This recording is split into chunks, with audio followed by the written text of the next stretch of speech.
परम मंगल में परात पर खलेश्वर अकारण करुणा वरुणालय भक्तवांछा कल्पतरु तड़ित्व निंदित पीतांबरधारी श्री बाल कृष्ण लाल की शब्दमयी वाणीमयी प्रतिमूर्ति हम आप सबके मध्य में विराजमान श्रीमद् भागवत महापुराण को बारंबार प्रणाम।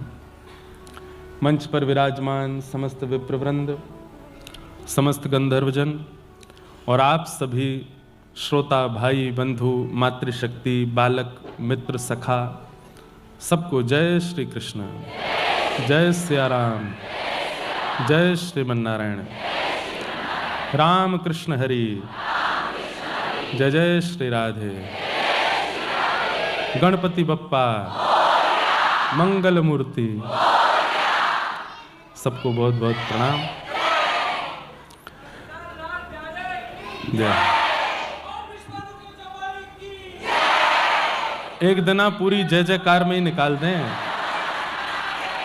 अब ऐसे तो अनेक जय जयकार हैं, पर जब व्यास जी बुलवाते हैं तो उसको मानना चाहिए कि हाथी के पांव में सबके पांव आ गए, तो कोई छूटते ऐसा नहीं कि आप जिनकी जय जयकार बोलते हो हमने नहीं बोली तो वो रूठ गए होंगे इसलिए बुलवा रहे हो, ऐसा नहीं है। पर आप सबका ये उत्साह, भक्ति में सबसे ज्यादा आवश्यक तत्व क्या है? उत्साह। अच्छा, केवल भक्ति में ही नहीं, हर वस्तु में आप यदि पढ़ाई करते हैं, अगर आप बालक हैं पढ़ते हैं, थोड़ा बेस कम कर दो, तो उसमें भी उत्साह नहीं है तो आप जो भी कुछ पढ़ रहे हैं उसमें उपलब्धि प्राप्त नहीं कर पाएंगे। आप रसोई घर में कुछ प्रसाद बना रहे हैं, उत्साह नहीं है तो जो भी सामग्री बना रहे हो वो अच्छी बनेगी, ये आवश्यक नहीं। ऐसे ही भक्ति मार्ग में, भक्ति मार्ग में कितने घंटे जप होता है ये आवश्यक नहीं है। आप कितने बजे उठते हैं ये आवश्यक, इसका मतलब ये नहीं कि लेट उठें या अपना नियम क्रम तोड़ दें। इन सबकी आवश्यकता है, पर कब? जब उत्साह। और एक और बात, उत्साह जब चित्त में आएगा अपने आप सुबह जल्दी उठने लगोगे। उत्साह जब चित्त में आएगा अपने आप नाम जब बढ़ाने लगोगे। उत्साह जब चित्त में आएगा अपने आप स्वरूप धारण करने लगोगे। उत्साह जब चित्त में आएगा तो अपने आप कथा के प्रति रुचि, धाम के प्रति रुचि, नाम के प्रति रुचि, नामी के प्रति रुचि, वैष्णवों की सेवा के प्रति रुचि, रुचि वर्धन करता है उत्साह। और भक्ति में वो सबसे ज्यादा आवश्यक है। व्यक्ति कई बार नियम पालन पर ध्यान ज्यादा देता है, क्रम पूरा करने पर ध्यान ज्यादा देता है, गुरु आज्ञा, वैष्णव आज्ञा, संत आज्ञाओं को पालन करने पर ज्यादा ध्यान देता है, उत्साह कहीं कहीं छूट जाता है। इसीलिए इतना समय लगता है भगवत दर्शन और भगवत आराधन और भगवत साक्षात्कार में। इसलिए उत्साह पहले आवश्यक है। और उत्साह कब बढ़ेगा? जब उस वस्तु की तड़प आपके चित्त में होगी। प्यास लगी, पानी पीना है, तो पानी पीने के प्रति आपका उत्साह, जब तड़प बढ़ी तो उत्साह कैसा हो गया?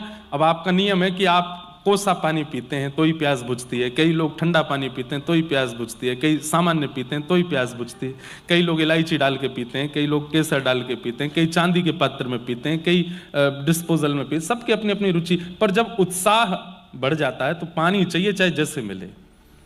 भूख लगी है तो रोटी चाहिए चाहे जैसी सब्जी हो, नमक से खिला दो लेकिन दे दो। ठीक वैसे ही जब तक उत्साह भगवत प्राप्ति का चित्त में नहीं होगा, हम जितने भक्तों के चरित्र सुनते हैं सब उत्साहित हैं भगवत दर्शन के लिए, हम अभी उतने उत्साहित नहीं। और उत्साह का मतलब यह भी नहीं होता कि हमारी वजह से कितने परेशान हो गए, माता पिता परेशान, बहनें परेशान, परिवार परेशान, अरे भैया याने तो नाक में दम कर रखो है, वृंदावन जानो है, वृंदावन जानो है, ऐसा नहीं। उत्साह केवल अपने चित्त को अनुभव हो, और फिर परिस्थिति यदि अनुकूल नहीं है तो सबको परेशान नहीं करे, बस चित्त में बैठे बैठे रोता रहे। ठाकुर मीराबाई अपने जन्म से कितने वर्षों तक वृंदावन नहीं जा पाई। विवाह हो गया, विवाह होने के बाद जिनसे विवाह हुआ वो पधार गए, उसके बाद राणा ने कितना कुछ किया, उसके बाद लौट करके फिर से मेड़ता आ गई, और फिर कहीं जाकर के लंबे समय बाद तब वृंदावन की प्राप्ति हुई। इस बीच में मीराबाई विचलित हो गई हो, सबको परेशान कर दिया हो वृंदावन जाने के लिए, ना। और मुझे पद याद नहीं आ रहा है, एक बहुत सुंदर पद है।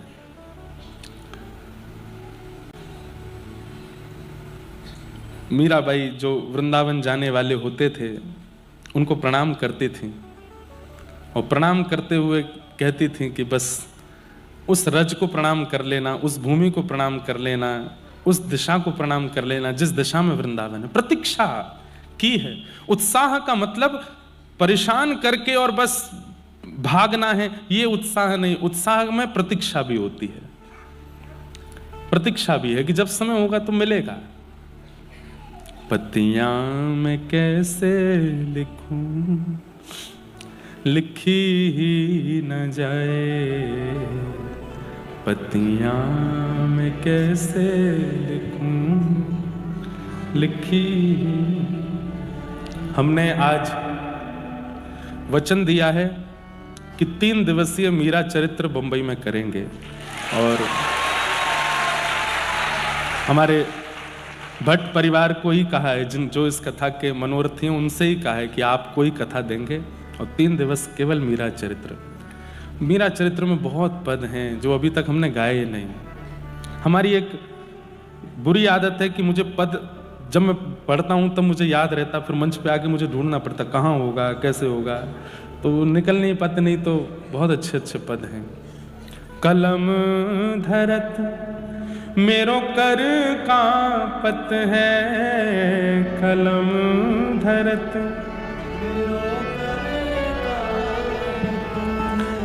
कलम धरत मेरो कर कांपत है, कलम धरत नैन रहे हैं झराए, नैन रहे हैं झराए, पत्तियां मैं कैसे लिखूं,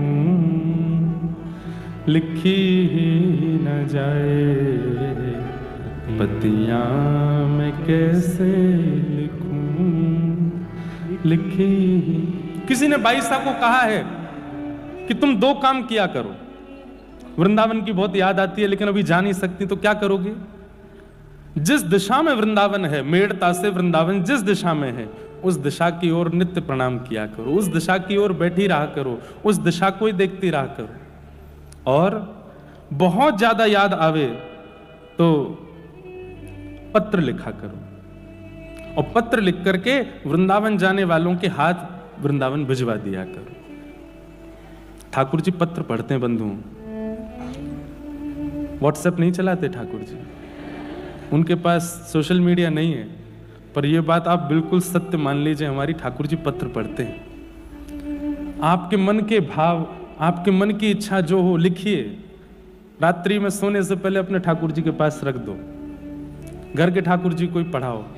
और इच्छा है कि नहीं धाम के ठाकुर जी को भेजना है, वैसे तो भेद नहीं मानना चाहिए, अपने लाला धाम के लाला एक ही हैं, वो धाम के लाला ही हमारे संग बैठे हैं, पर धाम की भी तो याद आती कभी कभी, तो क्या करें?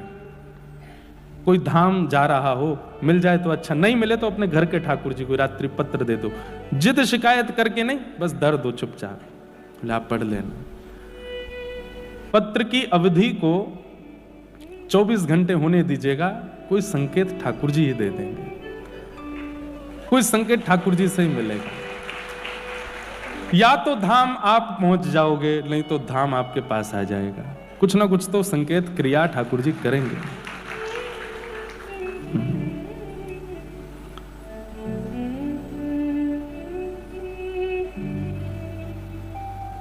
ऐसे मीराबाई,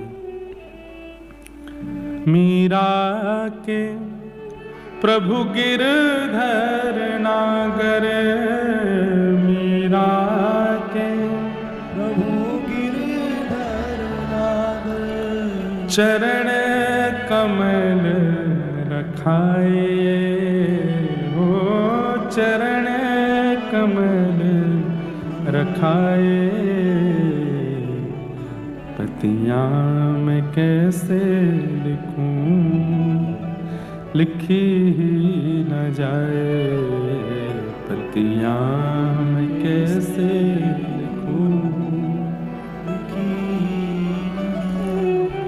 बात कहूं तो कहत न आवे, बात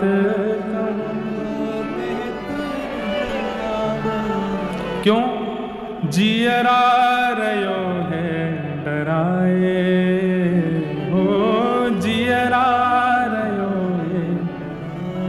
बाईसा की स्थिति देखो, वृंदावन जा नहीं सकती, पत्र में कुछ लिख नहीं पा रही हैं, कह कुछ पा नहीं रही हैं। बंधुओं, प्रेम की जब हृदय में ज्वार भाटा आता है ना, तो बस मन होता है वो कहीं प्रकट हो, कहीं कह दिया जाए, किसी को सुना दिया जाए। पर बाईसा के सारे द्वार बंद हैं, ना तो जा सकती है, ना लिख सकती है, ना बोल पा रही है। तब उस दिशा की ओर जाने वाले पक्षियों को, उस दिशा की ओर जाने वाली हवा को, उस दिशा की ओर जाने वाले लोगों को ही कह देती हैं, कुछ मत कहिएगा, बस कह देना कि एक मीरा है जो आपको याद करती है, धाम को प्रणाम कर देना मेरी ओर से। विपत हमारी देख तुम चाले, विपत हमारी हो कहियो हरि जो सो जाए, हो कहियो पतियां मैं कैसे लिखूं, लिखी ही न जाए, पतियां मैं कैसे लिखूं, लिखी। मेरी अवस्था तो देख ली है आपने, बस हरि को जाके बता देना कि मेरी अवस्था क्या है, मेरी स्थिति क्या है। उत्साह में व्याकुल नहीं होता व्यक्ति की जिद हो गई बस सब छोड़ छाड़ भागूं मैं, नहीं, प्रतीक्षा भी होती है। और प्रतीक्षा जिसके चित्त में नहीं है, धैर्य जिसके चित्त में नहीं है, वो प्रेमी नहीं है। प्रेमी तो प्रतीक्षा करता है, प्रेमी तो धैर्यवान होता है, प्रेमी का स्वभाव शांत होता है, चिल्लाता नहीं है, प्रेमी धीमे रहता है। उसका मुखमंडल, उसके नेत्र, उसकी वाणी, उसके शब्द इतने गंभीर होते हैं कि सामने वाला व्यक्ति विचलित नहीं होता उसकी बातों से या भावों से। ये प्रेम का स्वरूप है। आपका उद्देश्य कथा सुनने के पीछे, भक्ति मार्ग के पीछे क्या है मुझे नहीं पता, पर मेरा उद्देश्य स्पष्ट है। हम ठाकुर जी से ना कुछ मांग रहे हैं, ना ठाकुर जी को मांग रहे हैं, हम खुद को देते हैं और बस प्रेमी बनकर के दे रहे हैं। और उसके लिए जो संभव होगा सब करेंगे, हम ठाकुर जी को भा जाएं, बस वो हमको प्रेमी मान करके स्वीकार कर लें। कथा सुनने वालों से भी हमारी यही प्रार्थना, इसी भाव में रहो। जीवन में दुख आवे, दारिद्र आवे, कष्ट आवे, विपत्ति आवे, संकट आवे, सुख आवे, सब परिस्थितियों को प्रसाद मान के स्वीकार करो, पर अपना उद्देश्य मत भूलो। उद्देश्य क्या है, उस उद्देश्य पर अटल रहो। ये सब तो संसार का स्वरूप है। ये हम एक बात कहते हैं, संसार क्या है, दुखालयम शाश्वतम, ये दुखालय है। जैसे पुस्तकालय होता है, भोजनालय होता है, कार्यालय होता है, संसार का नाम दुखालय है। यहां पर दुख ही मिलना है, पर वो दुख, संसार अपना काम कर रहा है आपको दुख देने का, सुख देने का, पीड़ा देने का, आनंद देने का, उसको करने दो जो कर रहा है संसार। आप अपना उद्देश्य मत भूलो। आपका उद्देश्य क्या है, हरि चरणारविंदों की प्राप्ति, और उसके लिए आप लगे रहो। ये संसार तो रोकेगा आपको, टोकेगा आपको, आप मत रुको।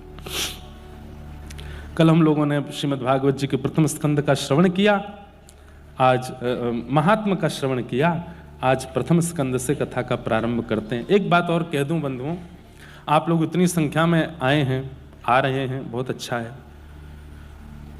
निश्चित ही आप सबके चित्त में कई जिज्ञासाएं भी होंगी, भक्ति संबंधी होगी, अपनी सेवा के संबंधी होगी, तो वो जिज्ञासा का समाधान भी होना चाहिए। तो आप अपनी जिज्ञासाएं लिख करके मंच पर पंडित जी को पहुंचवा दिया कीजिए। ऐसे कथा के बीच में नहीं, लिख करके, है जिज्ञासा है, हाँ तो पहुंचवा दो। तो हम कथा में जब आएंगे उस समय आपकी सबकी जिज्ञासाएं देख लिया करेंगे, जिसकी अनुकूल लगेगी और जिसकी जिज्ञासा में ऐसा होगा कि इतने लोगों को उत्तर मिलेगा, उसकी जिज्ञासा हम बोल दिया करेंगे। तो आप लोग अपने प्रश्न कर लिया कीजिए। ये अवसर मिला है, इसको जाने मत दीजिए। कहीं पता चली कल 6000 जिज्ञासा आ गई, एक ने भी नहीं छोड़ा, फिर क्या करूंगा मैं? तो ऐसे भी नहीं। एक इसके दो रूप समझिएगा। कोई प्रश्न बहुत दिनों से सता रहा है और होना चाहिए आध्यात्मिक, व्यवहारिक नहीं, संसारिक नहीं, आध्यात्मिक।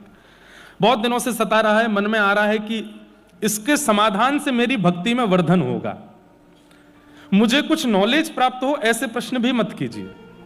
वो जितना आपको यहां प्राप्त हो रहा है, जितना आपको संत जन महापुरुषों की कथा में मिल रहा है, उतना ही लीजिए। उससे अधिक की आवश्यकता के लिए, नॉलेज के लिए कोई प्रश्न मत कीजिएगा। प्रश्न वो करना जिससे भक्ति में वर्धन हो, आप अपनी भक्ति में और आगे बढ़ सको। ऐसे प्रश्न जिज्ञासा के रूप में करो। हमको प्राप्त होगा तो हम उसका फिर उत्तर, समाधान अपनी यथामति जो बुद्धि में होगा उससे कर दिया करेंगे, ताकि आप लोगों को ज्यादा विचलनता ना हो। और दूसरा रूप क्या है?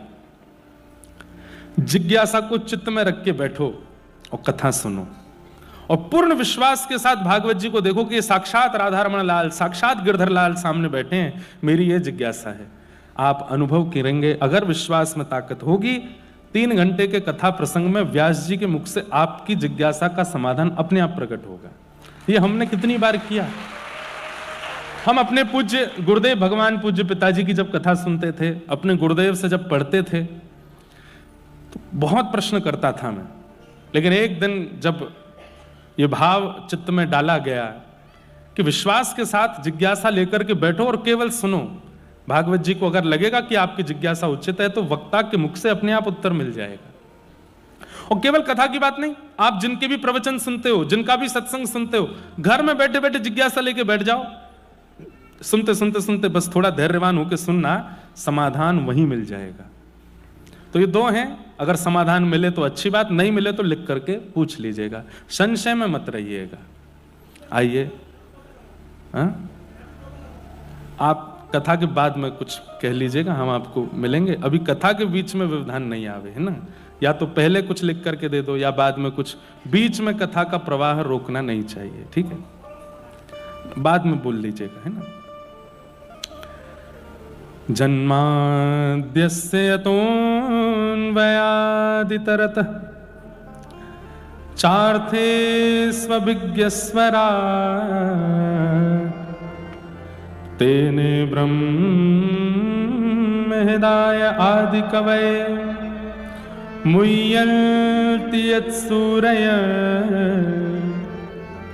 तेजो वारिमृदां यथा विनिमयो यत्र त्रिसर्गो मृषा धाम्ना स्वेन सदा निरस्तकुहकं सत्यं परं धीमहि। भागवत जी का पहला श्लोक है ये।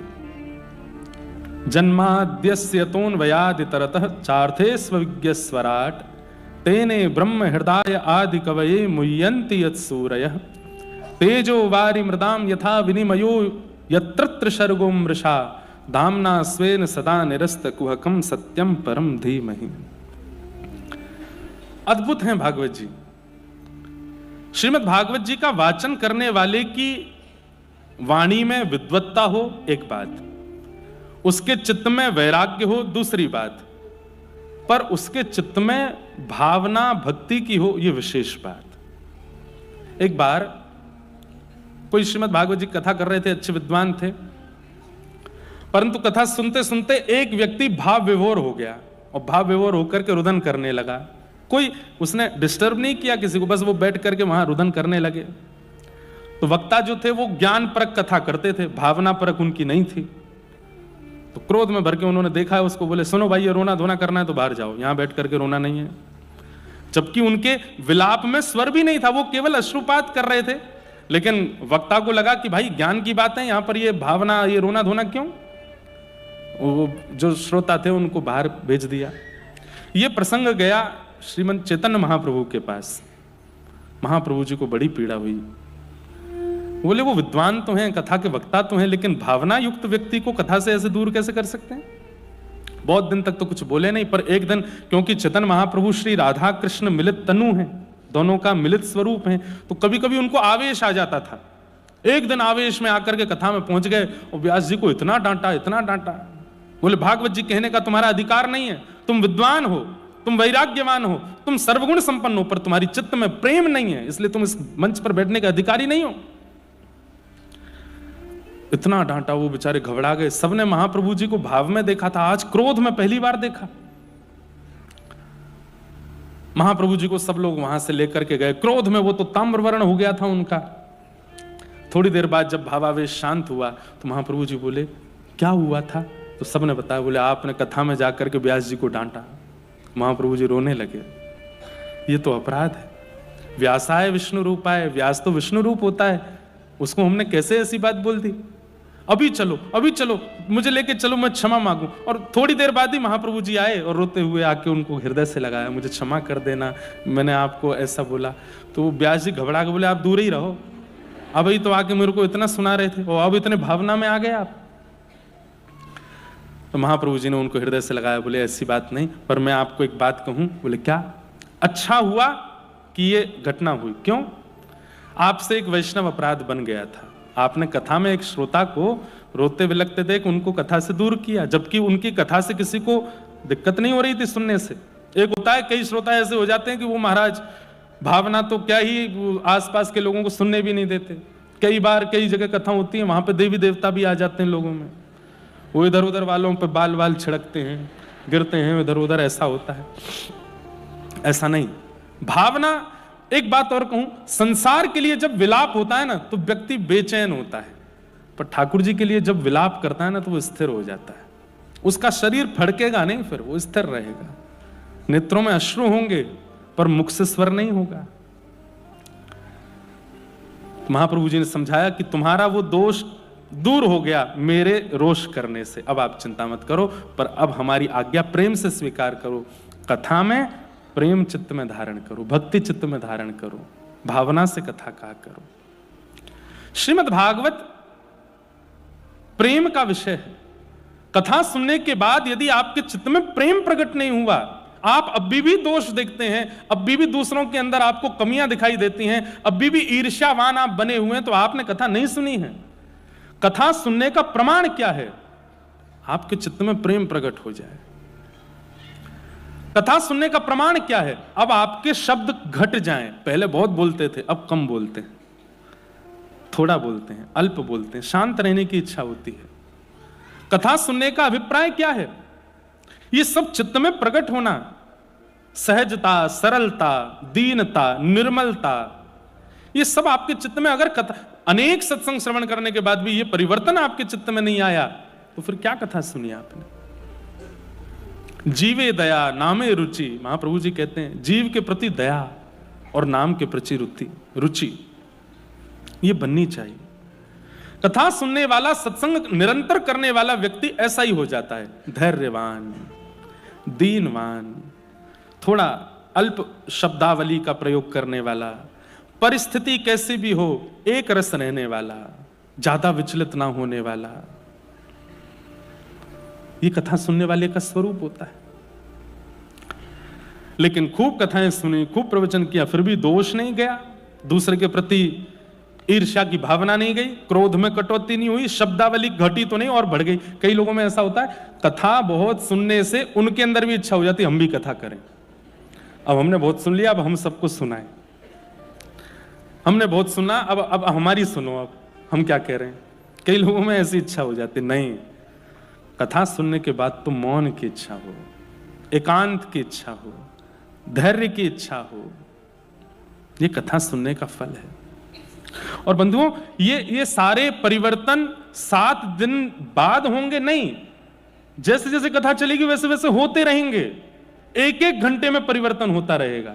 और मैंने कल भी कहा, मैं आज भी कहूं, परिवर्तन हो रहा है, मानो ठाकुर जी की दृष्टि है।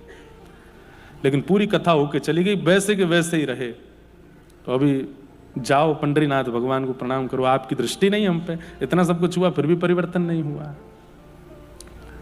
कई बार औषधि दी जाती है लेकिन फिर भी पेशेंट ठीक नहीं होता। क्यों? क्योंकि डॉक्टर सीरियसली नहीं ले रहा उसको। जो नॉर्मल बुखार वालों को दवाई देनी चाहिए वही दे देता है, जो नॉर्मल ड्रिप चढ़नी चाहिए वही कर देता है। जब डॉक्टर सीरियसली ले लेता है ना, पेशेंट को ध्यान देने लगता है, तो 1-2 औषधि में ही ठीक हो जाता है। ऐसे ही हम सब पेशेंट हैं, ठाकुर जी डॉक्टर हैं, और ठाकुर जी जब हमको सीरियसली नहीं लेते तो कितने भी डोज कथा के मिल जाए कोई फर्क नहीं पड़ता, लेकिन जब ठाकुर जी हमको सीरियसली लेते हैं तो 1 मिनट 1 घंटा की कथा भी परिवर्तन कर देती है। एक प्रसंग भी आपके चित्त को झकझोर सकता है। परिवर्तन आना चाहिए, बदलाव आना चाहिए। श्रीमद् भागवत के प्रथम श्लोक में भगवान के सत्य स्वरूप को वंदन किया, सत्यम परम धीमहि। मैं परम सत्य को वंदन करता हूं। ठाकुर जी परम सत्य हैं, सब सत्य का प्रमाण देते हैं, पर ठाकुर जी परम सत्य स्वरूप से ही हैं, उन्हें प्रमाण की आवश्यकता नहीं। जब मैं नहीं था तब भी भागवत जी थी, आज मैं हूं तो भी भागवत जी हैं, मैं नहीं रहूंगा तब भी भागवत जी रहेंगी। आप नहीं थे तब भी ये संसार भूगोल था, खगोल था, आप हैं तो भी है, आप नहीं रहोगे तो भी रहेगा। जिसकी सत्ता त्रिकालाबाधित है, हमेशा है, वही सत्य है और वो परमात्मा है। उनकी सत्ता सदा है। आपके होने ना होने से, उनके होने ना होने पर कोई असर नहीं होगा, इसलिए वो सत्य हैं। ऐसे परम सत्य को हम प्रणाम करते हैं। और एक और बात कहें, भगवान सत्य हैं, भगवान का नाम परम सत्य है, नाम परम सत्य है। एक महापुरुष हमारे व्रजमंडल में, उनसे मैंने एक जिज्ञासा की, महाराज जी हमारी इच्छा तो नहीं थी कि यश मिले कथा कहने से, इतने लोग जुड़े, ऐसी इच्छा नहीं थी। 10 साल से कथा कर रहे हैं, पहले तो बहुत कम ही लोग आते थे, तब भी कोई ऐसी इच्छा नहीं थी, अब इतने आते तो भी ऐसी कोई, पर ये यश मिलने पर अपयश की चिंता बनी रहती है। ऐसी स्थिति में हम क्या करें? तो महाराज जी ने बहुत अच्छी बात कही, बोले इस जन्म की इच्छा नहीं होगी, पूर्व जन्म की इच्छा रही होगी कि मुझे बहुत लोग मुझसे जुड़ जाएं, तो वो पूर्व जन्म की इच्छा इस जन्म में पूरी हो रही। दूसरी बात, यश मिले, अपयश मिले या फिर किसी भी प्रकार की स्थिति हो, ये आपके मन को विचलित तब करती है जब आपके जीवन में नाम नहीं होता। आप जब नाम आश्रित हो जाते हैं, ठाकुर जी का नाम लेने लगते हैं, तो फिर आपत्ति विपत्ति क्या कर रही है इससे असर नहीं होता। और इतनी अच्छी बात बताई, ध्यान से सुनिएगा, जैसे कोई व्यक्ति आपको गाली दे दे, कोई व्यक्ति आपको अपशब्द बोल दे, तुरंत आपका रिएक्शन आता है। चलो आपने कुछ बोला भी नहीं तो आप उसकी तरफ देखते तो हैं, आप थोड़े क्रोध में तो भर जाते हैं, आपकी नसों में थोड़ी गर्म खून का प्रवाह तो हो जाता है, आपकी भ्रुकुटी माथे की थोड़ी सी टेढ़ी तो हो जाती है, भले ही आपने कुछ बोला नहीं पर थोड़ा असर तो हुआ। कितनी अच्छी बात वो महापुरुष कहते हैं कि जब किसी की गाली देने पर एक क्षण का असर होता है, ऐसे नाम सुनते ही असर होने लग जाए, तब समझो कि नाम की कृपा है। मैंने कहा श्री राधा और आप पे कुछ नहीं हुआ, आपने सामान्य सुना, तो अभी नाम की कृपा नहीं। लेकिन जैसे ही कहा गया श्री राधा रमण, श्री राधा वल्लभ, राम कृष्ण हरि, और सुनते ही नेत्र बंद हो गए, रोंगटे खड़े होने लगे, शरीर में एक आनंद की लहर दौड़ने लगी, समझो अब नाम आया है जीवन में। अपशब्द सुनकर के, अपयश सुनकर के, लोगों की अनर्गल बातें सुनकर के आपका चित्त विचलित होता है, नाम सुनकर के प्रसन्न क्यों नहीं हुआ? हमारे ब्रज में ऐसे ऐसे महापुरुष हुए हैं, मैं स्मरण कर लूं आज, परम पूजनीय प्रातः स्मरणीय अभी श्री जी के निकुंज में विराजमान हैं श्री चंद्रशेखर बाबा। बहुत अंतरंग रूप से जिन्होंने ब्रज का सेवन किया होगा, उन्होंने उनका दर्शन किया होगा, आजकल के बालकों ने तो किए भी नहीं होंगे। नाम के प्रति ऐसी रुचि कि जब कोई नाम गाता था ना, हरे कृष्ण कृष्ण कृष्ण हरे हरे, हरे राम राम राम हरे हरे, तो बैठे बैठे बाबा के नेत्रों से अश्रु नहीं, पिचकारी चलती थी अश्रुओं की। कहते थे कि अश्रु यहां से निकलते सामने गिरते थे, बोले ऐसा कभी देखा नहीं गया। जो स्थिति महाप्रभु चैतन्य महाप्रभु की होती, वो बाबा की स्थिति।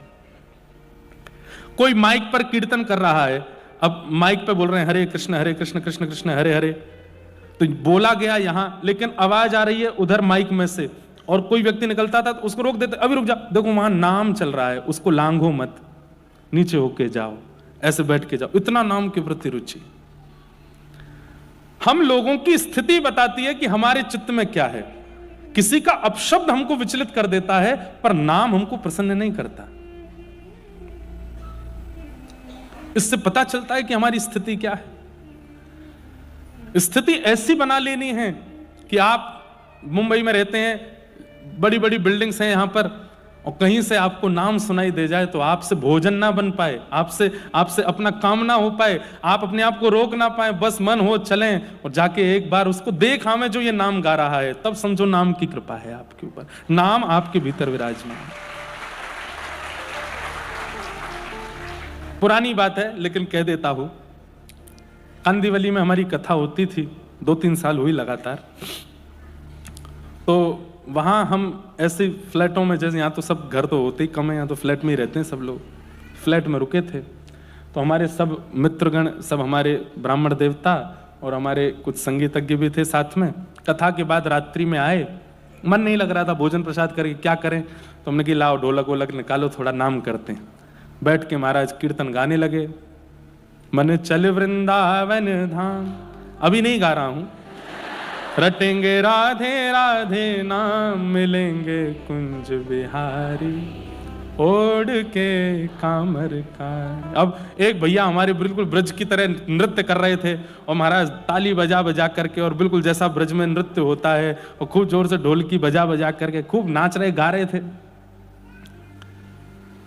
थोड़ी देर बाद हमारा गेट खटखटाया किसी ने, बाहर देखे तो एक व्यक्ति, एक अंकल जी थे, इतना शॉर्ट पहना था उन्होंने घुटने से ऊपर, सफेद बाल उनके, यहाँ नाक पे इधर चश्मा लटका रखा था, ऐसे देख रहे थे, और साथ में पुलिस लेके आए और बोले हमको सुबह 7 बजे जॉब पे जाना है, और ये लोग कहां से अनपढ़ गंवार आ गए हैं यहाँ आकर के इतना उल्टा सीधा ये नाम की, पकड़ो इनको। पता नहीं ये मुंबई है, यहाँ 10 बजे के बाद शोर करना मना है। मैंने कि शोर नहीं हो रहा भैया, ये तो नाम हो रहा। क्या नाम हो रहा है? ये शोर है, हम सो नहीं पा रहे, हमारे बच्चे सो नहीं पा रहे। वो तो बेचारे चले गए, पुलिस वाले हमारे उत्तर प्रदेश के ही थे, वो समझा के गए, महाराज जी जहां संकीर्तन को शोर बोल दिया जाए, समझो यही कलयुग है, आप लोग मत करो, आप तो बस आनंद से अंदर ही धीरे धीरे गा लो, बजा लो। अब यहाँ ज्यादा शोर करोगे तो ये, यहाँ तो हम वाद्य हैं, ये जितनी बार हमको फोन करेंगे सोनू में हमको आना पड़ेगा, आप अभी धीमे धीमे कर लो। मैं ठीक है भैया। तो ये एक एक्सपीरियंस था कि बताओ, गाली सुनने से विचलित होते हुए लोग देखे, पर नाम सुन के विचलित हो गया कोई, उसको शोर कहकर के पुलिस बुला लाया। ये कलिकाल है भैया, लेकिन हमारी भावना ऐसी। और मैं जानता हूं यहां कितने लोग ऐसे हैं जो कथा के बारे में जैसे ही पता चला कि कथा हो रही है तो कितना कुछ छोड़ छाड़ के आ रहे होंगे। बच्चे स्कूल से आए, तुम आके बेटा खा लेना, हमने रख दिया है भोजन तुम्हारा। और पति को बोल दिया होगा, पत्नी को बोल दिया होगा, तुम देख लेना, संभाल लेना, 7 दिन की बात है, इस नए साल पे हमको कुछ नहीं चाहिए, बस कथा सुनने दो हमको। तो हमें पता है कई लोग इन विचलनताओं के बीच से आए होंगे, परंतु ये कथा के प्रति जो रुचि है और उसके लिए जो जो आप करके आए हैं, व्यवस्थाएं आदि, जो जो सब व्यवस्था व्यवहार को संभाल के आए हैं, ऐसा ही नाम के प्रति हो जाए। कोई नाम बोल दे, अरे भैया एयरपोर्ट पर, रेलवे स्टेशन पर, बस स्टैंड पर, कहीं पर, आपके ऑफिस में, मॉल्स में दिख जाए किसी के गले में कंठी माला, तो मन हो जाए इससे जाके राधे राधे तो बोल दूं एक बार। कंठी पहन के घूम रहा है, कोई दिख जाए बंबई के सड़कों पर घूमता हुआ, माथे पर उर्दुपुंड लगा है, तो मन हो जाए भले इसका नाम ना पूछें, पर एक बार 1-2 मिनट बात तो करें, कहां से आए, ये भी कथा सुनते हैं, हम भी सुनते हैं, ऐसा भाव। नाम आपको उत्सुक कर दे और बस मन हो कि मैं दौड़ूं, जाऊं, सुनूं, इसके बिना रह ना पाऊं। सत्यम परम धीमहि के भाव से भगवान के नाम को परम सत्य कहा गया है। जन्माद्यस्यतोन्वयादि तरतः, जो जन्म आदि, मृत्यु आदि के जो जीवन चक्र हैं उनसे जो परे हैं। चार्थे स्वविज्ञ स्वराट, जो सब जानते हैं, अविज्ञ हैं, अनविज्ञ नहीं है। तेने ब्रह्म हृदय आदि कवये, ब्रह्मादि देवताओं को भी जिन्होंने ज्ञान प्रदान किया है। मुह्यन्ति यत् सूरयः, बड़े बड़े देवताओं को, बड़े बड़े सूरों को भी जिन्होंने अपने भाव पर मोहित किया है।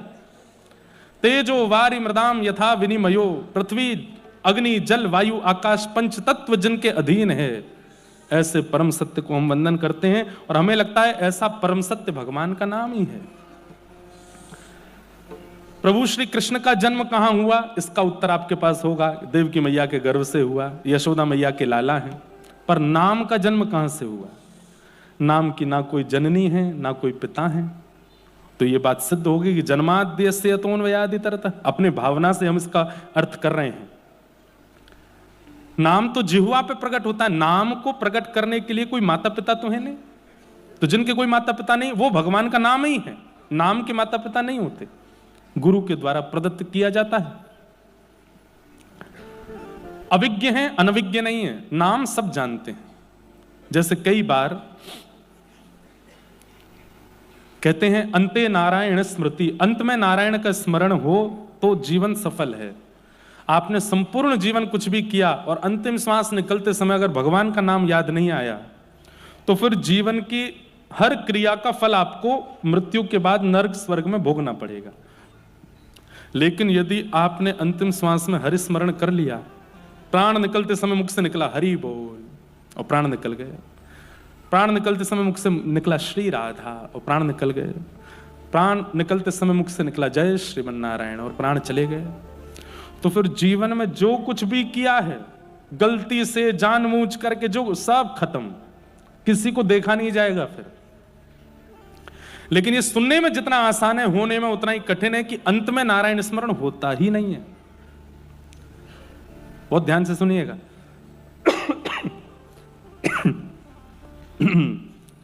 उत्तर भारत का प्रसाद है। हमारे यहां तो अगर कथा हो रही होती है अभी ऐसे ऑडिटोरियम में, तो या तो व्यास जी की आवाज सुनाई दे रही होती है या श्रोताओं की खांसी। आप लोगों के यहाँ तो मौसम बढ़िया है, हमारे यहाँ तो बहुत उबड़ खाबड़ चल रहा है, तो माइंड मत करना अगर बीच बीच में हम हो जाएं। क्या बता रहा था मैं? अंते नारायण स्मृति।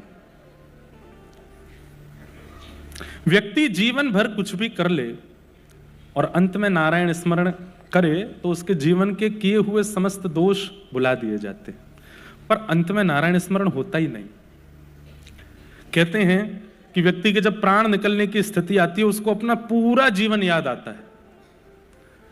जो जो आज भी आपको स्मरण में नहीं होगा कि आपने 4 साल की उम्र में क्या किया था, 2 साल की उम्र में, 3 साल की उम्र में आपने क्या किया था, 12 साल की उम्र में घर में क्या हुआ था, अभी आपको याद नहीं होगा। पर मृत्यु काल जब स्वाभाविक मृत्यु आती है तो व्यक्ति को सब याद आता है, अपना पूरा जीवन दिखाई देता है। मेरा जन्म तब हुआ था, पहली स्मृति मेरे को ये है, पिताजी मेरे लिए खिलौना लाए थे, माँ मुझको लेकर के वहाँ गई थी, फिर उसके बाद मेरी बहनें ऐसे प्यार करती थी, फिर मैं स्कूल जाने लगा था, स्कूल में एक टीचर ने मुझे इस बात पे डांटा था, अभी याद नहीं होगा तब याद आएगा। वहाँ पे मेरा ये मित्र था, अरे इस मित्र को तो मैं भूल ही गया, जीवन भर कभी याद नहीं, वो सब याद आएगा। उसके बाद मेरा विवाह हुआ, मेरे बालक हुए, मेरे ससुराल पक्ष के लोग ऐसे थे, मेरे पीहर के ऐसे थे, वहाँ के ये यहाँ पे घाटा हुआ, यहाँ पे मुनाफा हुआ, इतना कमाया, ये घर बनाया, वो सब याद आएगा। पर यदि आप भक्ति हृदय के व्यक्ति नहीं हैं तो सब याद आएगा, पर ये याद नहीं आएगा कि आपने दादर में कथा सुनी थी, आप कभी, बहुत सीरियस बात कर रहे हैं हम, ये याद नहीं आएगा कि आप वृंदावन गए थे, ये याद नहीं आएगा कि पंढरपुर में आपने सेवा की थी। अंत में हरि स्मरण नहीं होता। और ये आपके कर्म डिसाइड करते हैं कि आपके अंतिम क्षणों में आपको क्या याद दिलाना है। क्यों हमारे संत जन आज्ञा कर रहे हैं, क्यों ग्रंथ आज्ञा कर रहे हैं कि कलयुग केवल नाम आधारा। कलयुग में ज्ञानी होना बहुत अच्छी बात है, कलयुग में विरक्त होना बहुत अच्छी बात है, पर कलयुग में नाम जापक होना बहुत जरूरी है। क्योंकि कलयुग में ज्ञान हो सकता है कि अंत काल में आपको उबारने नहीं आएगा, वैराग्य नहीं आएगा, नाम आएगा। नाम ही, जितना नाम जपेंगे, जितना नाम आपका दिन भर में होगा, वो नाम किस लिए होगा कि आपका जब अंतिम काल आएगा तो आपको और कुछ याद नहीं आएगा, बस यही याद आएगा कि पहली बार मैं वृंदावन कब गया था, गिरिराज जी की परिक्रमा कैसे करी थी, पंडरीनाथ भगवान कैसे दिख रहे थे, राधा रमण जी ने कैसी पोशाक पहनी थी, बिहारी जी में कैसे मनोरथ हुए थे, उस कथा में हमने क्या सुना था, उन महाराज जी ने क्या बोला था, कौन कौन से भक्त मुझे जीवन में मिले हैं, कौन से भक्त मुझे प्रिय हैं। ये नाम का प्रभाव होगा। जब नाम असंख्य स्थिति में आपने जीवन में जपा होगा तो अंतिम क्षण में केवल भगवत स्मृति होगी। और अंत में यदि नारायण स्मरण हो गया तो आपका जन्म लेना सफल हो जाएगा। फिर अब पता नहीं बात समझ में कितनों को आई कि नहीं पता नहीं, पर ये बात समझ में आ जाए तो आपका कथा सुनना सफल है। नाम इतना जपिए, इतना जपिए, इतना जपिए कि महाराज लिमिट क्रॉस कर दीजिए। घर वाले भी कहने लगे भाई बस बहुत हो गया। पहले तो पति बोले कि बहुत हो गया, पत्नी बोले बहुत हो गया, फिर उसके बाद धीरे धीरे बच्चे बोलने लग जाए माँ बस भी करो, पूरे दिन तुम नाम ही जपती रहती हो। फिर सास ससुर तक बात पहुंच जाए। भाई देखो, जब किसी व्यक्ति को व्यसन लगता है ना, तो सबसे पहले उसके सबसे पास वाले को पता चलता है, तो वो रोकता है, ए भाई ये सब मत क्या करिए, गलत बात है। लेकिन वो फिर भी व्यसन करता है। फिर बात थोड़ी बाहर चली जाती है, बाहर के 2-4 लोग कहते हैं भाई ये सब मत क्या करो, अच्छी बात नहीं है, लेकिन वो फिर भी करता रहता है। फिर बात घर के बड़े बुजुर्गों तक पहुंच जाती है, वो भी रोकते हैं, फिर भी नहीं रोकता, फिर छुप छुप के करता है।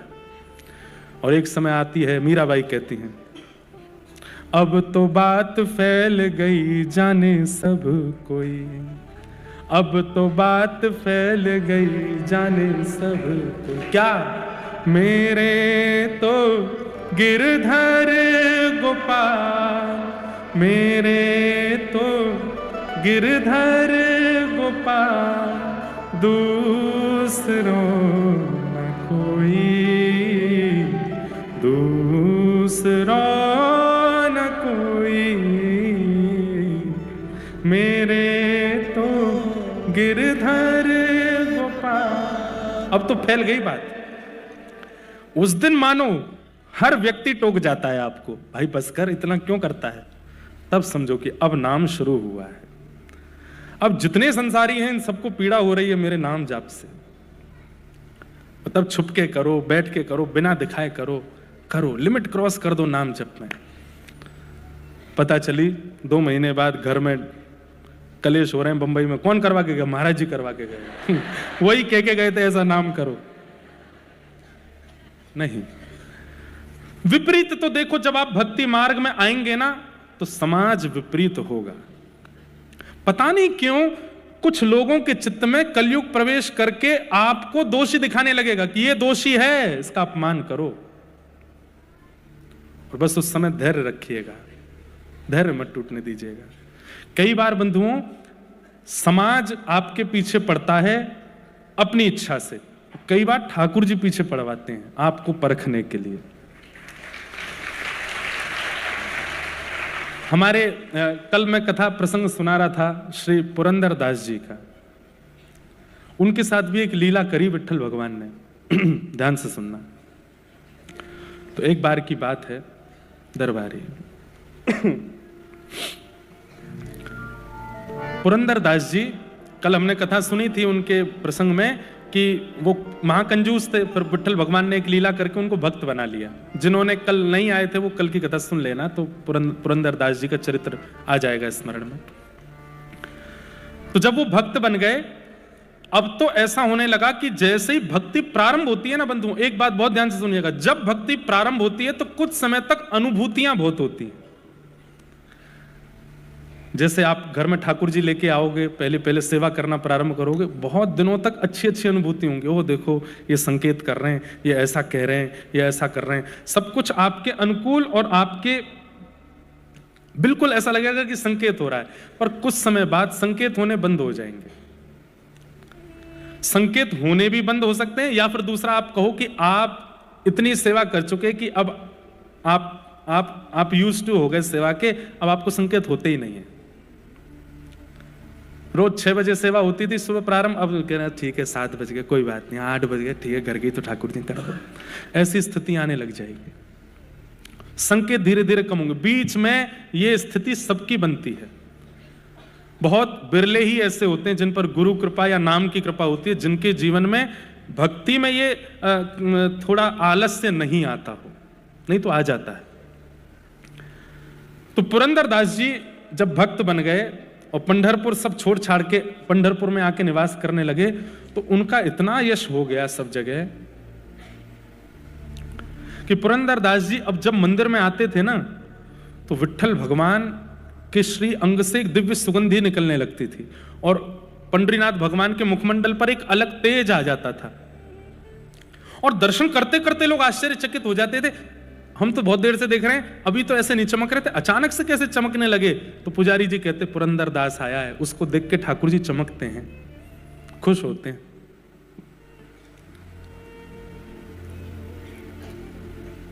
अब तो ऐसी स्थिति हो गई, लोग बाहर दर्शन करते थे पंडरीनाथ भगवान का, और जैसी सुगंधी आती थी सबको पता चल जाता था पुरंदर दास आया होगा, और पीछे मुड़ के देखते तो पुरंदर दास जी आए हुए होते थे। अब इससे हुआ क्या कि उनकी प्रसिद्धि इतनी हो गई पूरे पंढरपुर में कि पुरंदर दास जी जब अपने घर से निकलते थे तो रोडों को लोग फूलों से सजा देते थे, उनके चरण छूते थे, ऊपर से पुष्प वर्षा करते थे, माला पहनाते थे, उनको वंदन करते थे। लोग बाग घुटनों पर बैठ के रोते थे पुरंदर दास जी को देख करके कि आप इतने बड़े भक्त हैं, आप हम पे कृपा करो। भक्ति में प्रसिद्धि मिले आपके हाथ में नहीं है, पर प्रसिद्धि को स्वीकार करना अस्वीकार करना यह आपके हाथ में है।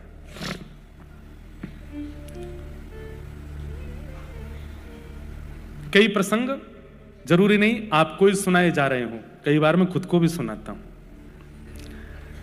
प्रसिद्धि मिलती है, एक भक्त जब भक्ति करने लगता है और उसकी भक्ति से कुछ लोगों के जीवन में परिवर्तन होने लगता है तो निश्चित उसको प्रसिद्धि मिलती है, लेकिन प्रसिद्धि को वो स्वीकार ना करे। जब कोई उसको बहुत बहुमान करे, बहुत सम्मान करे, उस समय वो हाथ जोड़ करके ठाकुर जी से यही प्रार्थना करे, मैं लायक तो नहीं हूं इसके, ये सब आप करवा रहे हो नाथ। बहुत ध्यान से सुनिएगा बंधु, बहुत अच्छा प्रसंग है। तो पुरंदर दास जी अपने घर से निकलते हाथ जोड़ते हुए, जो लोग माला पहनाते, प्रणाम करते, वंदन करते, रोते विलकते, सबको देख करके पुरंदर दास जी यही कहते, हे पंडरीनाथ, मैं इसका अधिकारी नहीं हूं, मेरा इतना सम्मान मत कराओ, मैं इसके योग्य नहीं हूं, मेरे साथ ऐसा मत करवाओ। हाथ जोड़ते हुए जाते थे। इतनी प्रसिद्धि हो गई कि अब तो महाराष्ट्र में दूर दूर के शहरों के गांव के लोग पंढरपुर दो लोगों से मिलने आते थे, या तो पंडरीनाथ या पुरंदर दास। लेकिन अभी तक भी पुरंदर दास जी के चित्त में भक्ति का अभिमान नहीं आया था। एक दिन पंडरीनाथ भगवान, सालों निकल गए, खूब प्रसिद्धि हो गई, पंडरीनाथ भगवान बोले कि अब समय आ गया, क्या, अब पुरंदर दास की परीक्षा लेनी, अब इसकी परीक्षा लेनी। तो कैसे परीक्षा लेंगे? तो मैंने कहा ना, इनसे बढ़िया स्क्रिप्ट राइटर नहीं है कोई, ये ऐसा चक्र घुमाते हैं भैया, आप सोचते रह जाओगे ये क्या हो गया। तो एक वैश्या, एक नगर वैश्या, वो नृत्य करती थी, और जहां वो नृत्य करती थी वहां पर व्यसनी लोग जाते थे उसका नृत्य देखने के लिए। तो वो नृत्य करती थी अपने घर चलाने के लिए, वैश्या थी अपने घर पालन करने के लिए, लेकिन हृदय से परम भक्ता थी पंडरीनाथ भगवान की। रोज पंढरपुर पंडरीनाथ भगवान का दर्शन करने जाती, सौल से अपने आप को छुपा के, क्योंकि उसका नाम तो गलत रूप में लेते थे ना नगर के लोग, तो इसलिए अपने आप को छुपा करके जाती, मुंह ढक करके जाती और पंडरीनाथ भगवान को प्रणाम करती, और प्रणाम करके कहती, मेरे पास कुछ और तो है नहीं देने के लिए, एक नृत्य ही मुझे आता है और यहां मुझे कोई नाचने देगा नहीं।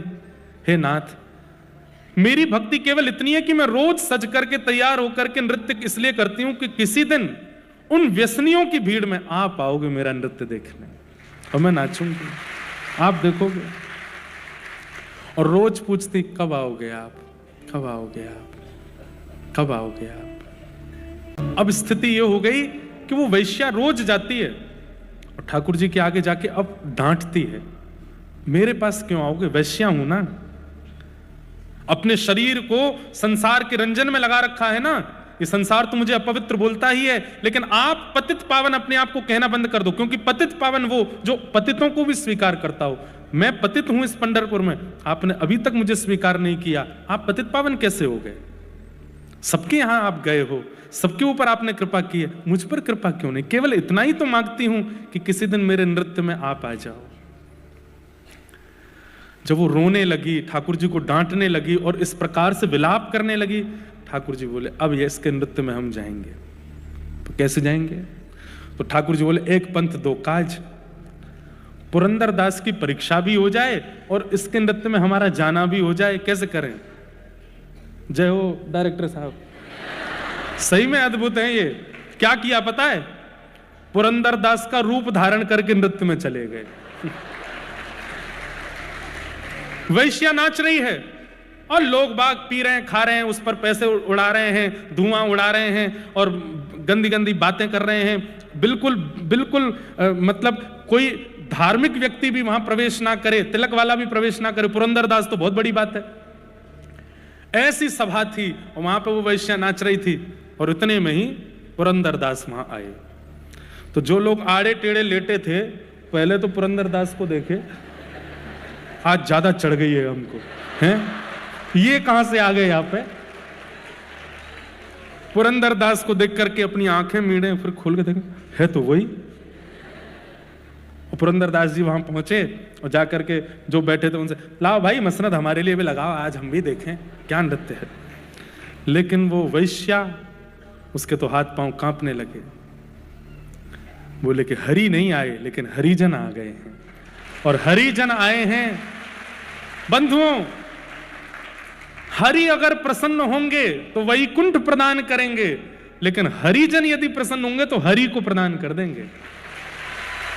हरि प्रसन्न हो ये बाद की इच्छा होनी चाहिए, हरिजन प्रसन्न हो ये पहली इच्छा होनी चाहिए। हरिजन प्रसन्न, आपने हरिजनों को ही उठा रखा है, हरि रिझेंगे आपसे। हरिजनों को ही पीड़ा दे रखी है, हरिजनों को ही कष्ट दे रखा है, हरिजनों को रुलाया है, हरि कैसे मिलेंगे आपसे। वो तो इतनी प्रसन्न हो गई, हे पंडरीनाथ अब आप भले ही मत आना, मुझे तो मिल गया, मेरे हरिजन आ गए सामने, अब तो वो ऐसा नृत्य करे, ऐसा नृत्य करे। लेकिन वहां जो बैठे व्यसनी लोग थे उनको नृत्य दिखाई नहीं दे, वो तो पुरंदरदास को देखें और आपस में चर्चा करें, हमारी पत्नी इनका प्रवचन सुनती है, अभी रुक उसको पकड़ के लाता हूं, दिखाऊं तो सही उसके गुरु का रूप।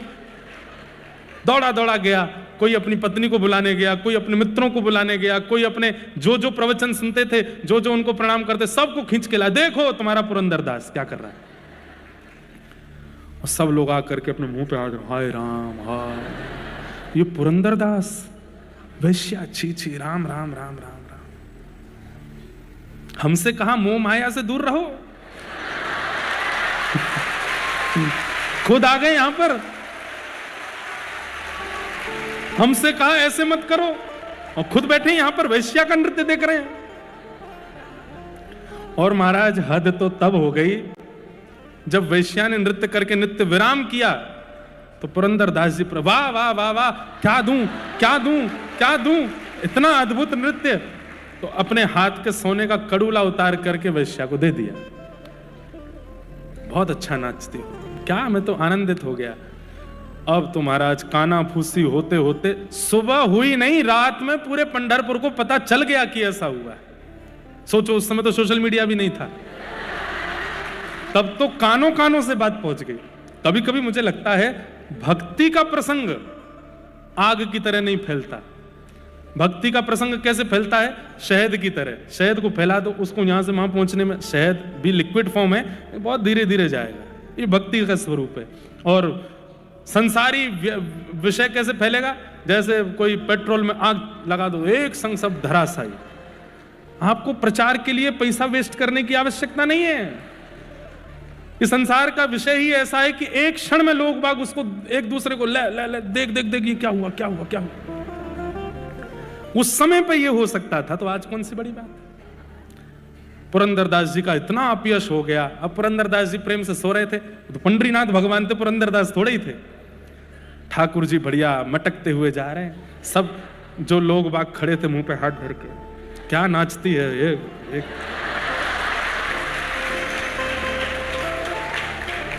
दो चार लोग बोले अब तो आप भी हमारी कम्युनिटी ज्वाइन कर लिए, कल भी आइएगा और बढ़िया व्यवस्था रखेंगे।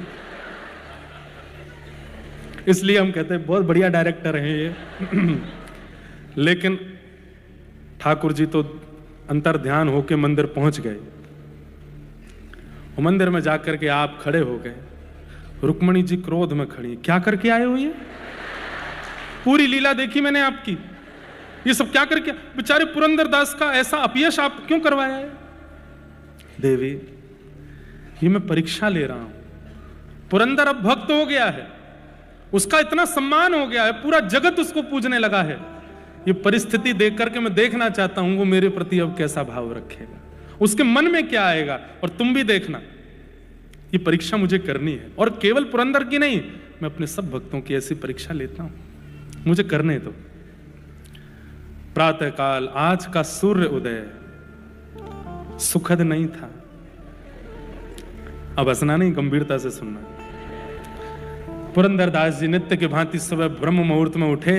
उन्हें तो कुछ पता ही नहीं था क्या हो गया पंढरपुर में। उठ करके तिलक स्वरूप आदि लगा करके तैयार हुए। तैयार होने के बाद में अपना नित्य नियम करके, उनको तो था कि गेट खुलते ही भीड़ खड़ी होती है, पुष्प के वो लगाए रखते हैं लोग। आज जैसे कोई नहीं था, दूर दूर तक सब अपने घरों में खड़े हैं और रो रहे हैं। किस लिए? कि हमारे साथ धोखा हुआ कि हमने इनकी कथा सुनते थे, इनका प्रवचन, इनके कीर्तन में जाते थे हम। लोग आकर के चरणों में गिरने लगे, हे पुरंदरदास जी, कह दीजिए कि रात्रि जो सुना वो असत्य है। बोले क्या सुना तुमने? क्या हुआ रात्रि को? अरे विट्ठल भगवान सब मंगलमय करते हैं, क्यों तुम चलो दर्शन करने चलते हैं। लेकिन अब बात ऐसी है कि लोगों में बात फैली है, लोगों में अपयश हुआ है, लेकिन अभी तक वो अपयश इस स्थिति में नहीं आया कि पुरंदरदास जी को देश निकाला की स्थिति हो जाए। तो वो कब हुआ? जब मंदिर के कपाट खुले। जैसे ही कपाट खुले, पांडुरंग भगवान खड़े थे, एक हाथ में कड़ूला था, दूसरे में था ही नहीं। और जब दूसरे में कड़ूला नहीं देखा तो पुजारियों ने हल्ला मचाया, बोले तुरंत पंढरपुर की सारी नाकाबंदी कर दो, बाहर कोई निकलने ना पाए। ठाकुर जी के आभूषण चोरी हुए हैं, ठाकुर जी का एक कड़ूला नहीं है, जांच करो, घर घर में जाकर के ढूंढो किसने करी है ये चोरी। जैसी कड़ूले की आवाज रात्रि में वहां बैठे व्यसनियों के कान में पड़ी कि ठाकुर जी का कड़ूला चोरी हो गया है, वो जो कभी मंदिर नहीं जाते थे आज पहुंच गए और जाकर के पुजारियों से बोले हमको पता है कड़ूला कहां है। बोले कहां है? बोले वो वैश्या नाचती है। बोले हाँ उसके पास है। उसके पास? उसने चोरी की? नहीं नहीं नहीं नहीं, चोरी करने वाला तो कोई और है, सुन के पैरों तले जमीन खिसक जाएगी। कौन है? पुरंदरदास। उसी ने आकर के चोरी करी और कल रात को नशे में मदमस्त होकर के बिल्कुल अपने होशो हवास में नहीं था, वहां पर वैश्या का नृत्य देख करके उसके मन में जाने क्या बात आई और जेब से निकाल करके कड़ूला उसी को दे दिया। नहीं मिल जाए अगर वैश्या के पास तो हमारा नाम बदल देना, चलो। पुजारियों के पास और कोई रास्ता तो नहीं था। पुरंदरदास जी अभी निकले ही हैं, घर से आए तो थे नहीं। वैश्या के घर पहुंच गए। वैश्या के द्वार पर जब पुजारियों को देखा, वैश्या चरणों में गिर गई। बोले कल रात्रि में तुमको कोई सोने का कड़ूला मिला? नीची नजर है जी, प्रसाद रूप में श्री पुरंदरदास जी ने मुझको दिया। अब वहां कौन समझे कि इसमें सत्य क्या है असत्य क्या है।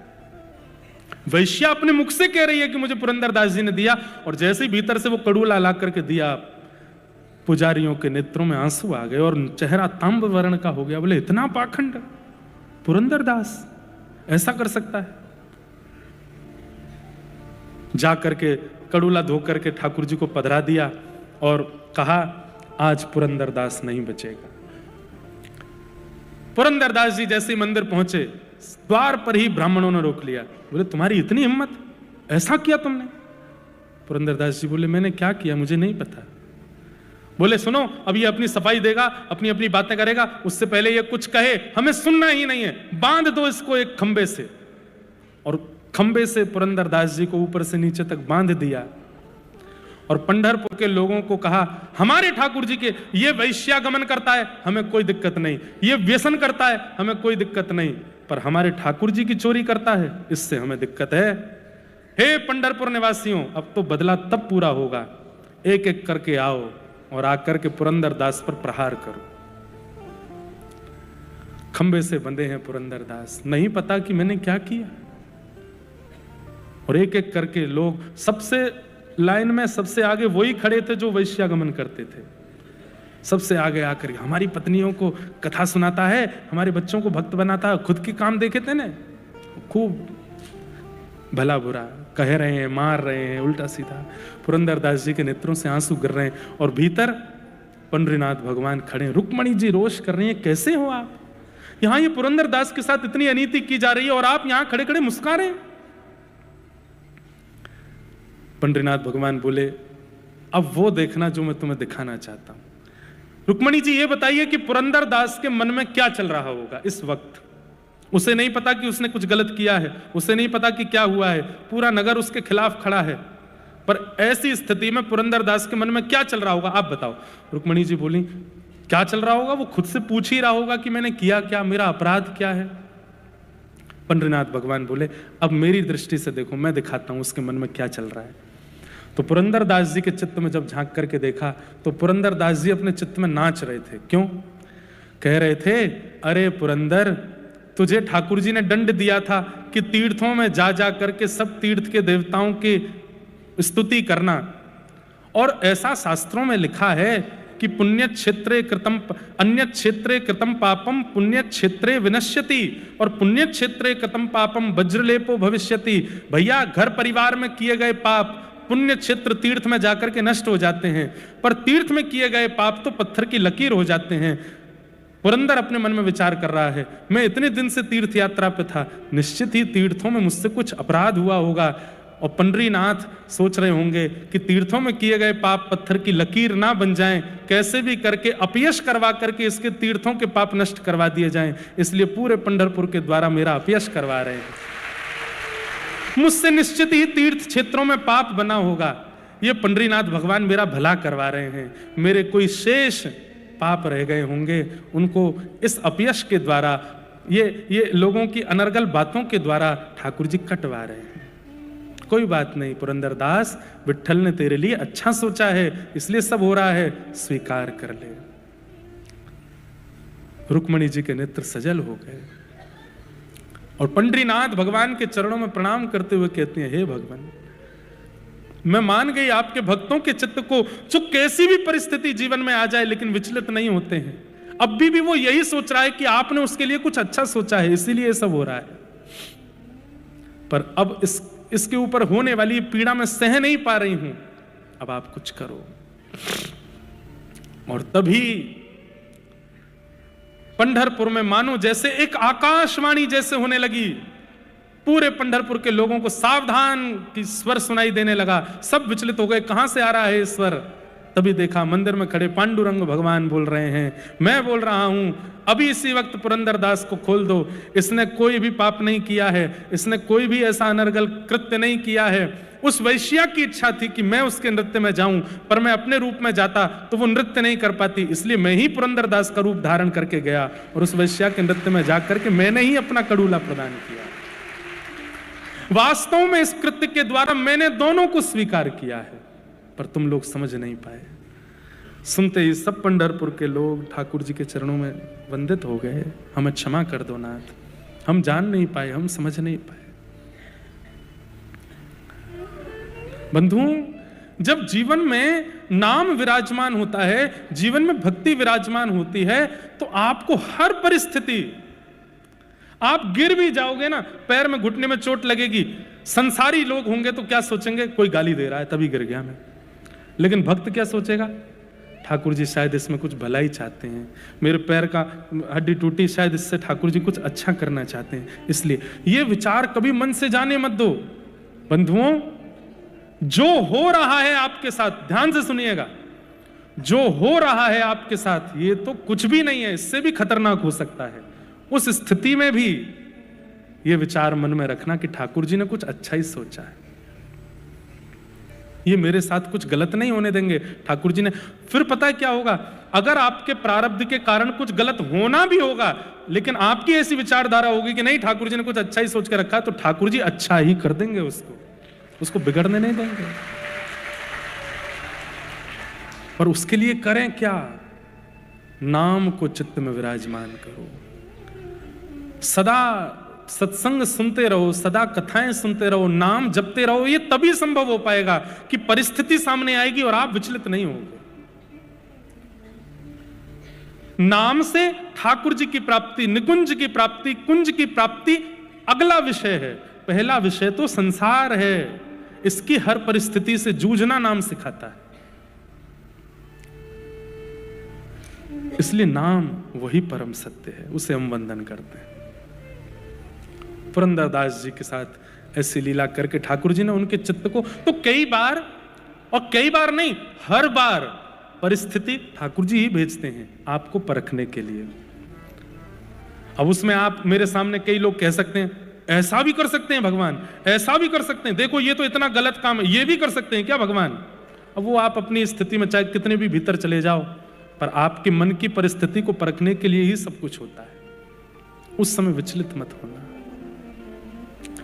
महाभारत युद्ध में जब युद्ध निश्चित हो गया, बीच युद्ध मैदान में अर्जुन खड़ा हो गया, ठाकुर जी युद्ध भूमि को नहीं देख रहे थे, टेढ़ी नजर से आलोक्यम वदनम सख्य अर्जुन की ओर देख रहे थे कि मैं परखूं तो सही इसके मन में अब क्या आ रहा है। और जैसे अर्जुन ने कहा मैं युद्ध नहीं कर पाऊंगा, भगवान वहां क्रोधित हो गए, खड़े होकर के बोले अरे कायर, इतना सब कुछ हो गया, युद्ध भूमि के बीच में खड़े होकर के अब कहता युद्ध नहीं करूंगा। और तब भगवान ने गीता का उपदेश किया। युद्ध क्या है? हम सब अर्जुन हैं बंधुओं, और ये संसार महाभारत है। हम सब अपनी युद्ध भूमि में हर दिन आगे जा रहे हैं। जब जब आपका जन्मदिन होता है उस साल को काउंट किया करो, कितने स्टेप और अंदर आ गए आप युद्ध भूमि के। अब 25 स्टेप अंदर आ गए, अब 27 पग अंदर आ गए, अब 35 पग अंदर आ गए। जितने पग भीतर जाओगे उतनी परिस्थिति विचलित करने वाली होगी। पर आपने हार मान ली, हाथ पैर कांप करके ठाकुर जी से कहा अब नहीं झेल रहा मुझसे ये संसार। ठाकुर जी को उस समय क्रोध आता है। क्यों? तेरी परिस्थितियां काटने के लिए, तेरे प्रारब्ध नष्ट करने के लिए और खुद को प्राप्त करवाने के लिए ये स्थिति बनी है। मुझ पर विश्वास नहीं है? अरे तू जूझ, तू लड़, बस नाम का आश्रय ले, आचार्यों की वाणी का आश्रय ले, लड़ ले इस युद्ध को, निकल जा इससे पार। बस इस भावना से चलो। ऐसे परम सत्य भगवान के हम नाम को प्रणाम करते हैं, उनके नाम को हम वंदन करते हैं, नित्य जपा करो। हमारे भारत में अनेक देवालय हैं,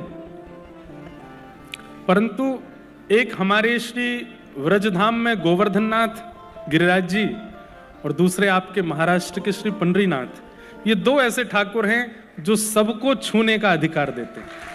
कोई भी जाकर के इनको स्पर्श कर सकता है।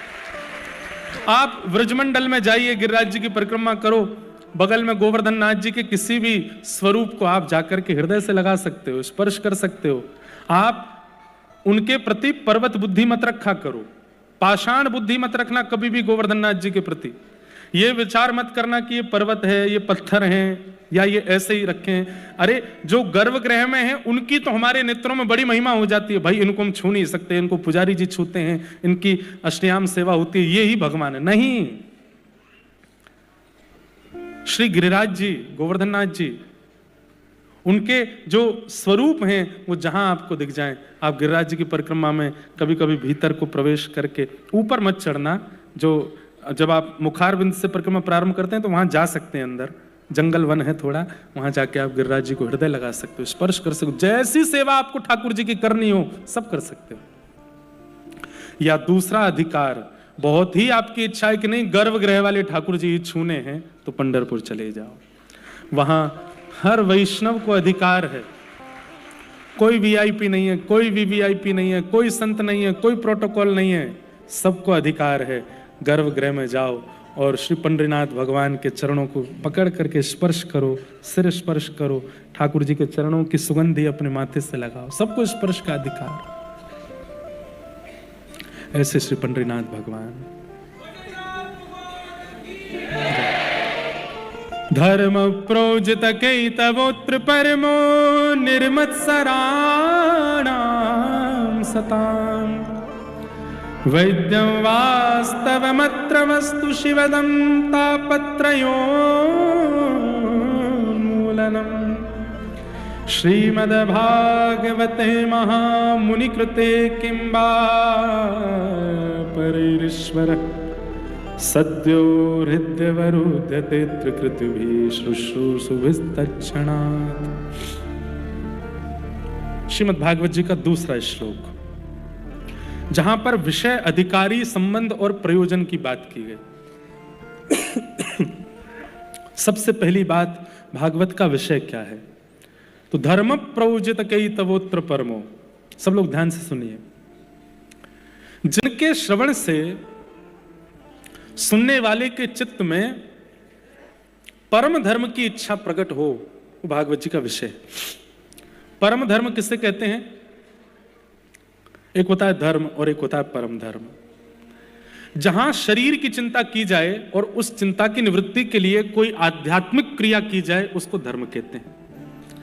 पर जहां पर आत्मा की चिंता करके, अपने चित्त की चिंता करके और इस देह के भीतर बैठी हुई जो सूक्ष्म आत्मा है उसके कल्याण के लिए कोई कर्म किया जाए उसको परम धर्म कहते हैं। तिलक लगाना, स्वरूप धारण करना, परिक्रमा करना आदि आदि और भी कई विषय हैं।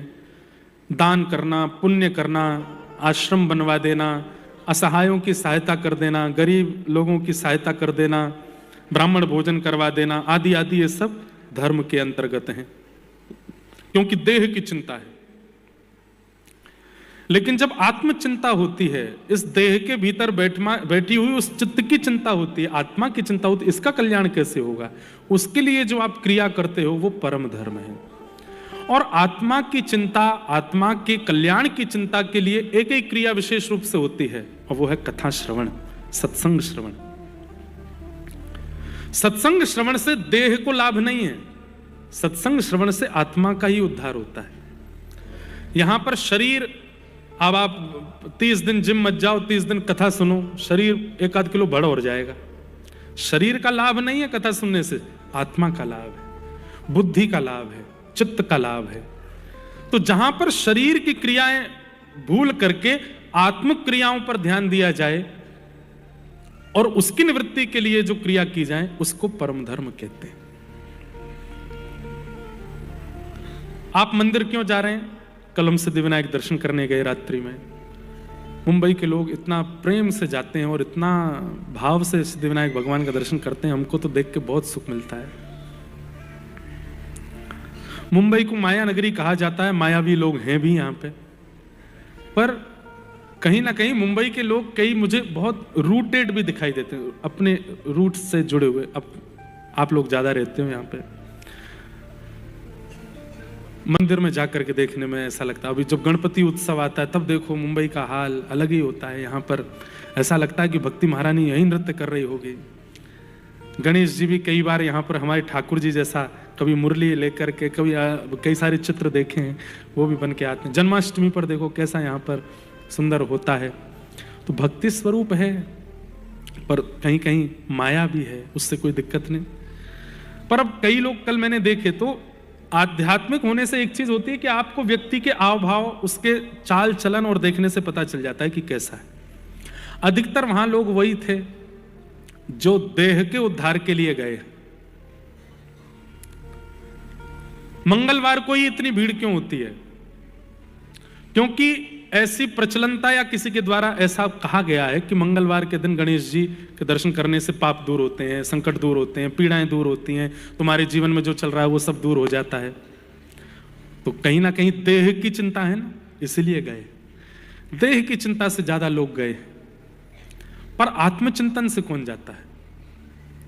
अपने आत्म कल्याण के लिए। हे गणपति बप्पा, इस संसार में हम रह रहे हैं, धन कमा रहे हैं, व्यापार कर रहे हैं, सुबह से शाम तक भाग रहे हैं, खूब सब कमा रहे हैं, पर हमारी बस एक ही प्रार्थना, इस शरीर में दोबारा ना आना पड़े। ऐसी क्रिया हमसे करवाना कि जब इस दुनिया से जाएं तो बस अंतिम जन्म ही हो, हमारा यहां आना ना पड़े दोबारा।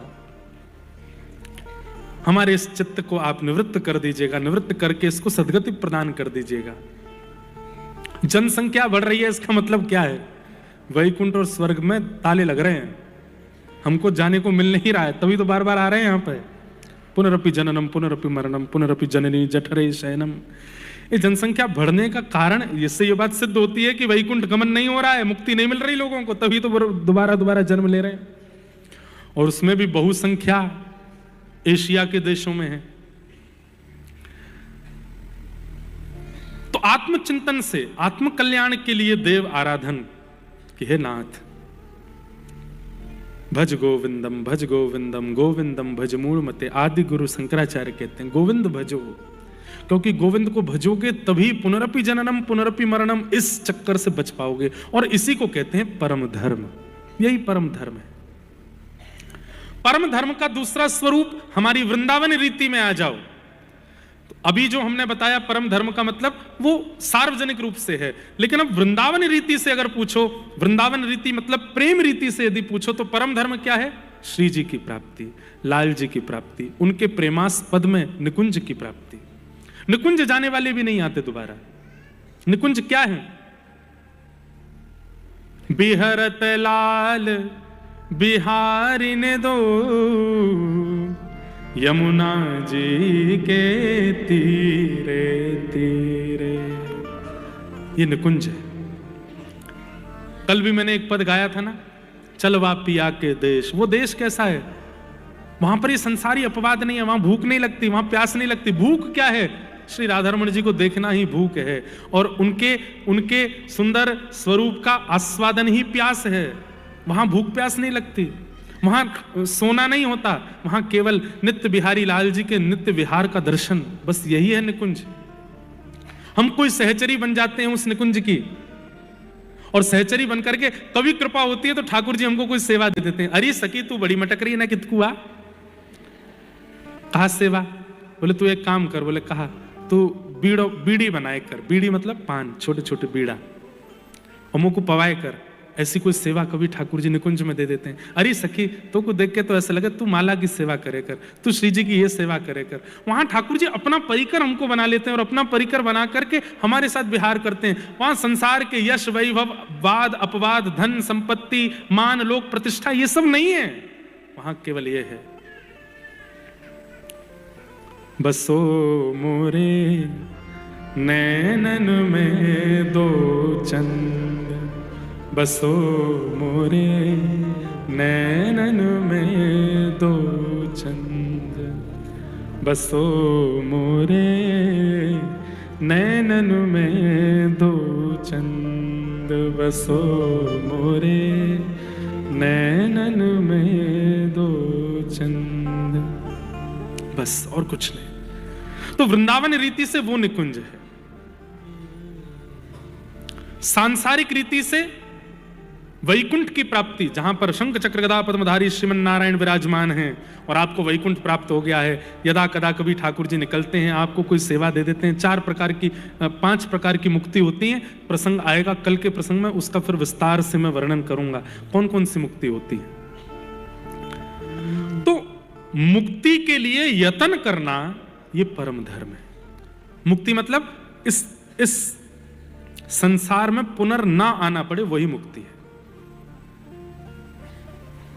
और उसके लिए जो यत्न है वो परम धर्म है। यही भागवत का विषय है कि सुनने वाले श्रोताओं को यह सिखाया जाए कि भाई ऐसी जीवन क्रिया करो, ऐसा नियम रखो, ऐसा स्वभाव रखो, ऐसे विचार करो कि आपके क्रिया विचार स्वभाव कर्म से पुनर्जन्म की स्थिति ना बने। ये जो सिखावे वो भागवत का विषय। दूसरी बात, इस भागवत प्रसंग का अधिकारी कौन है? कौन डिजर्व करता है यहां बैठना, ये सुनना और इसका पालन करना? तब कहते निर्मत सराणाम सताम, जिसके चित्त में मात्सर्य दोष नहीं है। कितनी बड़ी बात, मैं लगभग कथा में इस बात को कोट करता हूं कि सबसे बड़ा दोष क्या है संसार में? काम बड़ा दोष नहीं है। इसका मतलब ये नहीं कि काम दोष ही नहीं है, दोष तो है, पर बहुत बड़ा दोष उसके कारण ठाकुर जी ना मिले। सबसे बड़ा दोष उसको मानो जिससे ठाकुर जी आपसे नजर हटा लें, वो सबसे बड़ा दोष है। और वो सबसे बड़ा दोष है क्या? काम नहीं है, क्रोध नहीं है, लोभ नहीं है, मोह नहीं है, अहमता नहीं है, ममता नहीं है। और जो भी दोष संसार में है वो बहुत बड़े दोष की श्रृंखला में नहीं आते जिससे ठाकुर जी आपसे नजर हटा लें। सबसे बड़ा दोष जिससे ठाकुर जी आपको नहीं देखें, वो दोष क्या है? ईर्ष्या। और बुरा नहीं मानिएगा, इस सभागृह में बैठे हुए भी कम से कम 70% लोगों के चित्त में ईर्ष्या है। आप स्वयं जानते हैं, अपने चित्त को झांक करके देखो, क्या ईर्ष्या नहीं है? किसी के रूप से, किसी के स्वरूप से, किसी की क्रिया से, किसी के विचार से, कि कुछ नहीं। और ईर्ष्या किससे होती है? अपने से कभी ईर्ष्या नहीं होती। व्यक्ति खुद कितनी गंदगी कर देता है, अपने से ईर्ष्या नहीं करता, हमेशा दूसरों से होती। और दूसरी बात, ईर्ष्या बुरे कर्मों से नहीं होती, ईर्ष्या अच्छे कर्मों से ही होती है। बल्कि हम लोग इतने खतरनाक हैं, जिससे हमको ईर्ष्या होती है, वो कभी कुछ गलत कर देता है तो हम लोग सिंपैथी देने और पहुंच जाते हैं वहां पे, अरे राम राम बहुत बुरा हुआ है, इतना बुरा तो दुश्मन के संग भी नहीं होना चाहिए, आप चिंता मत करो। और वही कुछ अच्छा कर ले, घर में बैठे बैठे फिर विचारों के ही पहाड़ बुन रहे हैं, इसके संग ऐसा कैसे हो गया, ये कैसे ऐसे बन गया, इसने यूं कैसे कर लिया, इसके संग तो ऐसा होना चाहिए, इसके संग तो वैसा। ईर्ष्या। और क्षमा कीजिएगा, अन्य दोष आपके चित्त में हैं, आप फिर भी गुरु कृपा से, नाम की कृपा से, सत्संग की कृपा से भगवत प्राप्ति कर सकते हो। लेकिन ईर्ष्या का दोष है तो फिर बाकी जितनी भी कृपाएं हैं वो भी काम नहीं करेंगे कुछ। ईर्ष्या का दोष, रातों की नींदें उड़नी चाहिए आपकी अगर आपके चित्त में ईर्ष्या है तो। कैसे कर सकता हूं मैं ऐसे, कैसे किसी के बारे में विचार कर सकता हूं। और विचार, ईर्ष्या भी 3 प्रकार की होती है, मनसा, वाचा और कर्मणा। ईर्ष्या का सबसे पहला रूप जो कि 99% विश्व के हर व्यक्ति के अंदर है, वो है मानसिक ईर्ष्या। करता कुछ गलत नहीं है, बोलता कुछ गलत नहीं है, पर मन में ईर्ष्या है। समझ रहे हैं बात को? 99% लोगों के अंदर मानसिक ईर्ष्या है। वो बोलते गलत नहीं है, करते गलत नहीं है, पर मन में सोच लेते हैं इनके साथ ऐसा कैसे हो गया, ये ऐसे कैसे कर सकते हैं, ये कैसे प्राप्त हो सकता है इनको, ये इतने बढ़िया क्यों है, ये ऐसा क्यों। और ये मानसिक ईर्ष्या। और जब मानसिक ईर्ष्या उसके साथ और पाप जुड़ जाते हैं तो वो मानसिक ईर्ष्या वाचा ईर्ष्या में प्रकट हो जाती है। फिर व्यक्ति जो मन में ईर्ष्या कर रहा है वो वाणी से भी करने लगता है। 4 लोगों के बीच में बैठे थे और उस व्यक्ति की चर्चा हुई जिससे ईर्ष्या हुए है, भाई उसकी बात मत करो, हमसे पूछ लेना, हाँ हम सब जानते हैं कैसा है क्या है, ठीक है, हमारे सामने मत बोलो, ऐसा किया उसने, ऐसा किया उसने, ये किया उसने, तुमको क्या पता, हमसे पूछो। ये वाचा की ईर्ष्या। जब मानसिक ईर्ष्या के साथ और पाप जुड़ जाते हैं तो वाचा की ईर्ष्या प्रकट हो जाती है। और जब आप प्रचंड पापी हो जाते हैं तो फिर मनसा वाचा से उठ करके आप कर्मणा ईर्ष्या में आ जाते हो। आप करने लगते हो कि ऐसा कुछ करूं कि इसके साथ कुछ अपराध हो, इसके साथ कुछ गलत हो, इसकी निंदा हो, इसके साथ ये हो। वो कर्मणा ईर्ष्या है। और ईर्ष्या यदि मनसा, वाचा और कर्मणा तो बहुत आगे की बात है, मनसा ईर्ष्या भी है तो एक बात याद रख लीजिएगा, ठाकुर जी की मिलने की जो डायरी बोल लो या फिर वो लाइन बोल लो या फिर वो स्थिति बोल लो, उसमें आपका नाम दूर दूर तक नहीं है। कामी को मिल जाएंगे ठाकुर जी, क्रोधी को मिल जाएंगे, लोभी को मिल जाएंगे, और दोष वालों को मिल जाएंगे। अरे कहां तक कह दूं, स्वपच भक्ष खाने वाले को भी ठाकुर जी कृपा करके प्राप्त कर सकते हैं, पर ईर्ष्यालु को प्राप्त नहीं होते। इसलिए हमारी प्रार्थना आज से अपना भजन अन्य भावों को बाद में, श्री जी की प्राप्ति हमारी फर्स्ट प्रायोरिटी हो जाती है। हम लोग नाम दीक्षा लेते ही, नाम जप लेते ही, गुरु आज्ञा प्राप्त करते ही, धाम जाते ही, सबसे पहले हमारी इच्छा आज से ही सबसे पहले श्री जी की प्राप्ति हो जाए, इसी भाव से नाम जप कर रहे हैं। नहीं, पहले अपने अवगुणों की लिस्ट बनाओ। पहले श्री जी मैं आपके लायक बनूंगा, पहले आपके लायक बनने के लिए ये दोष मेरे अंदर है, इन दोषों को नाम से नष्ट करूंगा, तब मैं आपकी प्राप्ति के लिए भजन करूंगा। छोटे छोटे बच्चे आते, महाराज जी श्री जी क्यों नहीं मिल रही, वृंदावन क्यों नहीं मिल रहा, धाम की कृपा क्यों नहीं हो रही। आप पहले योग्य तो बनो, पहले उस लायक तो बनो, और उस लायक बनने के लिए पहले अपने स्वभावों का चिंतन तो करो। हर दिन अभी मेरे अंदर जो काम है उसको समाप्त करने के लिए कुछ दिन का नाम जप है कि ये काम समाप्त होना चाहिए। अब धीरे धीरे लगने लग जाए कि हाँ अब काम विश्राम में है, अब क्रोध के लिए नाम जप करो, अब लोभ के लिए नाम जप करो, अब ईर्ष्या के लिए नाम जप। और एक बात, एक बिल्कुल अंतिम बात कह दूं, काम क्रोध लोभ के लिए तो नाम जप बाद में देख लेना, आप केवल ईर्ष्या के लिए नाम जप करो कि मुझे ईर्ष्या ना हो किसी से। ऐसी सहज स्वभाव की हमारी किशोरी जी, और हमारे चित्त में इच्छा है कि हमें निकुंज प्राप्त हो, हमें श्री जी प्राप्त हो, तो पहले उनके स्वभाव के अनुकूल तो बनो। तो प्रथम नाम जप श्री जी के स्वभाव की अनुकूलता के लिए होना चाहिए, हम उनके स्वभाव के अनुकूल बन जाएं। निर्मत सराणाम सताम। और स्वभाव की अनुकूलता में सबसे ज्यादा जो आवश्यक है वो आवश्यकता है ईर्ष्या के नाश की। हमारे चित्त से ईर्ष्या निकल जाए, कभी ईर्ष्या ना हो। तो भागवत जी का अधिकारी कौन, इस भावना का अधिकारी कौन, निकुंज का अधिकारी कौन, वैकुंठ का अधिकारी कौन, भगवत प्राप्ति का अधिकारी कौन? जिसके चित्त में मात्सर्य दोष नहीं है, ईर्ष्या नहीं है। वैद्यम वास्तवमत्र वस्तु शिवदम तापत्रयोन्मूलनम।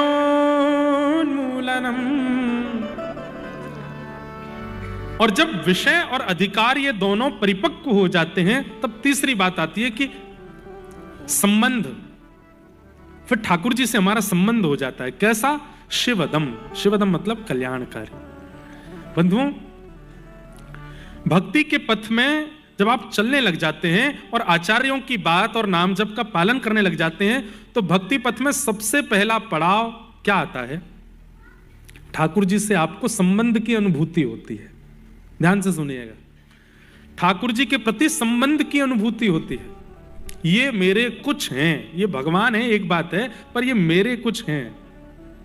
कई जन्मों से बुला रहे हो, कोई तो नाता जरूर होगा।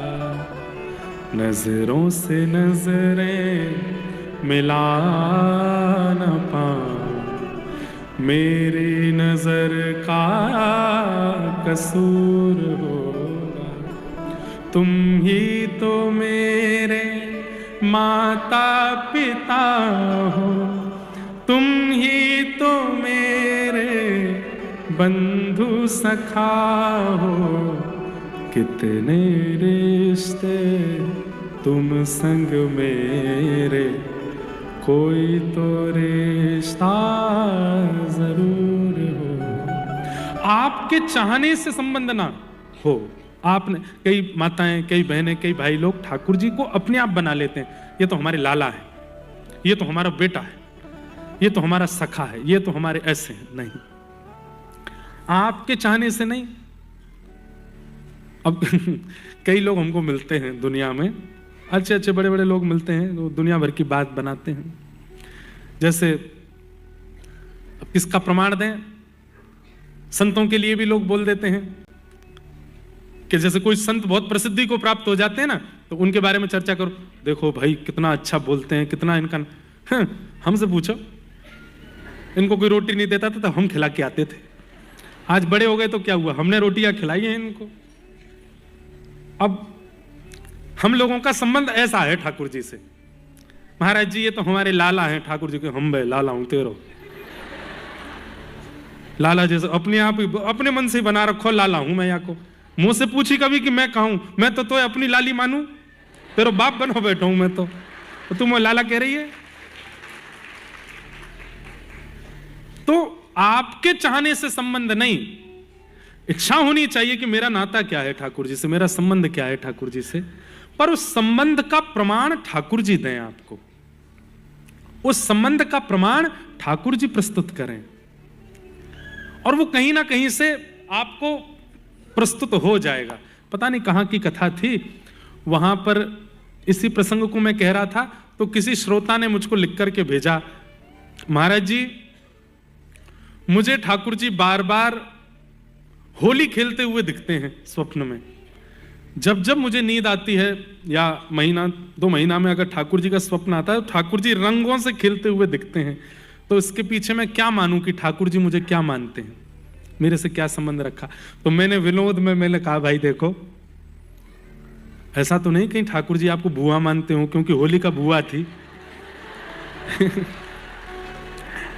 होली का प्रहलाद जी की बुआ थी ना, जिसको चिता में जलाया गया था।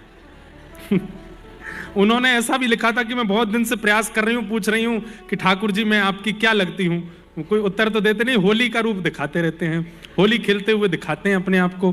तो मैंने कि भाई देखो 2 बातें मेरे मन में आ रही हैं, अब सत्य कौन सी है तो पर्ची डाल के पूछ लेना ठाकुर जी से। एक भाव तो ये होली खेलते हुए दिख रहे हैं, तो कहीं ठाकुर जी यूं तो नहीं कह रहे कि चिता में होली का बुआ जली थी, तुम मेरी बुआ हो। अब होलिका के नाम से आपको हंसी आ रही, भाई संबंध तो पवित्र है, हो सकता है ठाकुर जी वो कह रहे हैं तू मेरी भुआ है। कुंती भी तो भुआ थी भगवान की। और आपको बताएं, श्री कृष्ण लीला में ठाकुर जी ने जिनसे अटूट प्रेम किया उन सबकी श्रृंखला में एक नाम कुंती का भी। बहुत प्रेम करते हैं ठाकुर जी कुंती से। अभी कल शायद प्रसंग आएगा कुंती की स्तुति का, अगर मन होगा तो उसका विस्तार मैं करूंगा। हो सकता है कि ठाकुर जी होली दिखा रहे हैं तो ये भी कह सकते हैं। या फिर दूसरा भाव आता है सहचरी का। आप सहचरी हो, आप कोई सखी हो, कोई गोपी हो, ठाकुर जी गोपियों के संग करते हैं होली का आनंद।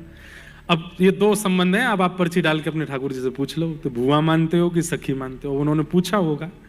पर आपको सांकेतिक रूप से स्वप्न में या तो ठाकुर जी संबंध का अनुभव करा देंगे, या फिर दूसरा अनुभव कैसे होगा, कहीं कथा सत्संग सुनने के लिए गए तो वहां पर प्रवचनकर्ता महाराज जी या प्रवचनकर्ता व्यास जी किसी संबंध विशेष के विषय में बार बार बोल रहे हैं, तो यह भी एक संकेत हो सकता है कि शायद ये संबंध ठाकुर जी, विचार करके बैठना, ठाकुर जी आप मेरे क्या हो, कथा में आके बैठो। और उस दिन अगर व्यास जी बार बार किसी संबंध के बारे में ज्यादा बोले, पत्नी के विषय में बोले या माँ के विषय में बोले या सखा के विषय में बोले, बार बार संकेत कर रहे हैं, और जब जब वो उस संकेत को करते हैं आपके हृदय में कुछ होता है तो समझ जाओ कि ये संबंध है। तीसरा एक संकेत ऐसा हो सकता है कि आपने अपने गुरुजनों को प्रणाम किया, महापुरुषों को प्रणाम किया, और महापुरुषों ने आपको देख करके कोई शब्द से आपको संबोधित कर दिया। जैसे कोई बालिका ने प्रणाम किया तो लाली कह दिया, या लाला कह दिया, भैया बहन कह दिया, या भाई कह दिया, सखी कह दिया। कुछ भी संत जन कभी कभी बोल जाते हैं, हमेशा नहीं बोलते, कभी कभी बोल देते हैं। कई बार छोटे छोटे बच्चे भी प्रणाम करते हैं तो हमारे ब्रज के संत आओ मैया, आओ माई प्रणाम करो। छोटी सी लाली है वो प्रणाम कर रही है, संत उसको माई कह रहे हैं, मैया कह रहे हैं, तो ये भी एक संकेत हो सकता है। ठाकुर जी के ये सब स्पीकर हैं, यहां से ठाकुर जी संकेत दिला देते हैं। वो संकेत आपके चित्त में दृढ़ विश्वास प्रकट कर दे तो समझो यही संबंध है। ऐसे संकेत, और अंत में कुछ नहीं मिले, नई संकेत, बहुत मन में दुविधा बनती जा रही है, कुछ समझ ही नहीं आ रहा क्या संबंध है, तो फिर जिन जिन संबंधों पर आपको लगता है कि ये हो सकते हैं वो पर्ची बनाओ, ठाकुर जी पर डाल दो, और फिर जो सबसे समीप जावे उसको उठा के फिर वही संबंध आपका ठाकुर जी से है। तो भक्ति में सबसे पहला पड़ाव ही यही आएगा कि ठाकुर जी आपको अपने कुछ लगने लगेंगे कि ये मेरे कुछ हैं, ये भगवान है ये एक बात है, पर ये मेरे कुछ हैं, इनसे मेरा कोई संबंध है। वैद्यम वास्तवमत्र वस्तु शिवदम। श्रीमद् भागवत सुनने वाले लोगों का संबंध स्पष्ट हो जाता है कि ठाकुर जी आपके क्या है। कथा सुनने वालों का संबंध स्पष्ट हो जाता है, और वो संबंध कैसा होता है, बोले शिवदम, कल्याणकारी, मंगलकारी होता है। संसार के संबंध टूट जाएंगे पर ठाकुर जी से जो आपका नाता जुड़ा है वो नहीं टूटेगा, वो सदा बना रहेगा, सदा उसका निर्वहन ठाकुर जी। एक बड़ी प्रसिद्ध कथा है ना, गुसाई श्री विठलनाथ जी ठाकुर जी को अपना लाला मानते थे। श्रीमद् वल्लभाचार्य जी के सुपुत्र श्री गुसाई विठलनाथ जी ठाकुर जी को अपना लाला मानते थे। और ठाकुर जी को लाला अगर आप मानते हो तो यह समझ लीजिए कि ठाकुर जी के जितने परिकर के हैं वो सब भी आपके संबंधी उसी भाव से हो जाते हैं। तो एक बार गुसाई जी के घर में चूड़ी पहनाने वाली कोई आई तो गुसाई जी ने कह दिया हमारे 7 पुत्रों की बहू हैं, इनको चूड़ी पहना दो। 7 पुत्रों की बहुओं को चूड़ी पहनाने वाली पहना रही थी। 7 के बाद एक छोटी सी लाली आई, उसने कही मुझे भी पहनाओ। तो चूड़ी पहनाने वाली को लगा कि छोटी बालिका इसको ही पहनाए, तो पहना दी।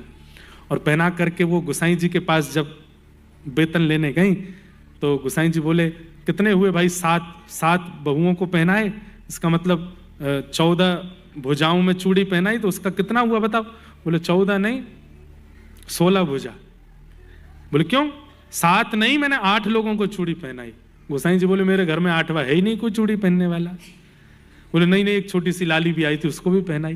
गोसाई जी बोले मैं घर जाके पूछूंगा पहले किसने पहनी। घर लौट करके गोसाई जी जब आए तो पूछा तो 7 बहुएं बोले नहीं हमने ही पहनी, और कोई नहीं था। रात्रि को स्वप्न में किशोरी जी आ गई और रूठ करके बैठ गई, और रूठ करके बैठ करके बोली हे गोसाई जी आप संबंध बनानो जानो निभानो ना जानो। अरे श्यामा जी मोसो का अपराध है गो, अरे श्री जी आप इतनी उदास क्यों है रही, का है गो, ना है आप संबंध बनानो जानो निभानो ना जानो। अरे श्री जी ऐसे मत करो, कहा भाई बताओ तो, आप इनको अपनों कहा मानो, आप लाल जी को अपनों कहा मानो, तो ब्रजभाषा समझ आ रही है ना, आप लाल जी को अपनों कहा मानो। गोसाई जी बोले लाल जी को मैं अपनों लाला मानूं। अब जब वे आपके लाला हैं तो लाला की बहू आपकी कौन भाई, तो बहू भाई, जैसे आपके 7 पुत्र हैं वो भी आपके पुत्र हैं, तो मैं आपकी बहू नहीं। और मेरे घर की जब सब बहुएं चूड़ी पहननी, सबसे छोटी बहू चूड़ी पहनवे गई तो आपने चूड़ी पहनावे वाली को मेरे हाथ के चूड़ी पहनावे को पैसा ही नहीं दियो। आप संबंध बनानो जानो निभानो नहीं जानो। गोसाई जी के नेत्र सजल हो गए, किशोरी जी को हृदय से लगाने, हे श्यामा जी मैं कान पकड़ूं, क्षमा मांगूं, आप ऐसे मत करो, मैं अभी जाऊं। दौड़ करके गए, उसको देख के आए, उसको प्रणाम, बोले अरे तू कितनी बड़ भागनी है। बोले क्यों, अरे वो छोटी लाली कोई और नहीं, वृषभानु नंदिनी किशोरी जी आई, तेरे हाथ से चूड़ी पहन के गए। तो इसका अभिप्राय क्या, इससे ये बात स्पष्ट होती है कि जब संबंध स्पष्ट हो जाए कि ठाकुर जी हमारे कौन हैं, तो उसके बाद उसी संबंध में सब हैं। किशोरी जी भी फिर उसी संबंध, अब ठाकुर जी जो हैं उसी संबंध के किशोरी जी हैं, उसी संबंध में मधुमंगल हैं, श्रीदामा हैं, तनसुका हैं, मनसुका हैं, धनसुका हैं, उसी संबंध में हनुमान जी, उसी संबंध में गरुण जी, उसी संबंध में फिर सारे देवी देवता। कहीं भी आप जाओगे आपको अपना संबंध प्रधान रखना है। ठाकुर जी हमारे ये हैं तो ये हमारे कौन हुए, ये हमारे ये हुए, उसी भाव से उनको वंदन करो।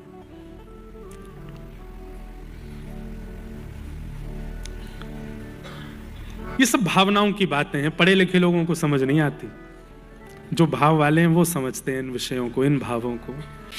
तो वैद्यम वास्तवमत्र वस्तु शिवदम तापत्रयोन्मूलनम। श्रीमद् भागवत का प्रयोजन क्या है, आदिदैविक आदि भौतिक और आध्यात्मिक तापों का उन्मूलन करना। 3 प्रकार की पीड़ा हमारे जीवन में आती है।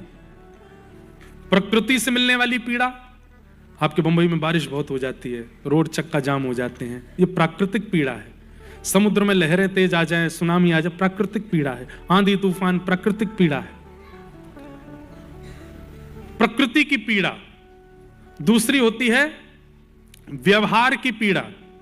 व्यवहार की पीड़ा कौन सी, किसी ने कुछ गलत कह दिया, पत्नी नाराज हो गई, बच्चे रूठ के बैठे हैं, माता पिता सुन नहीं रहे, बॉस ने जॉब से निकाल दिया, ये हो गया वो हो गया, ये सामाजिक पीड़ा है, समाज ने आपको दी।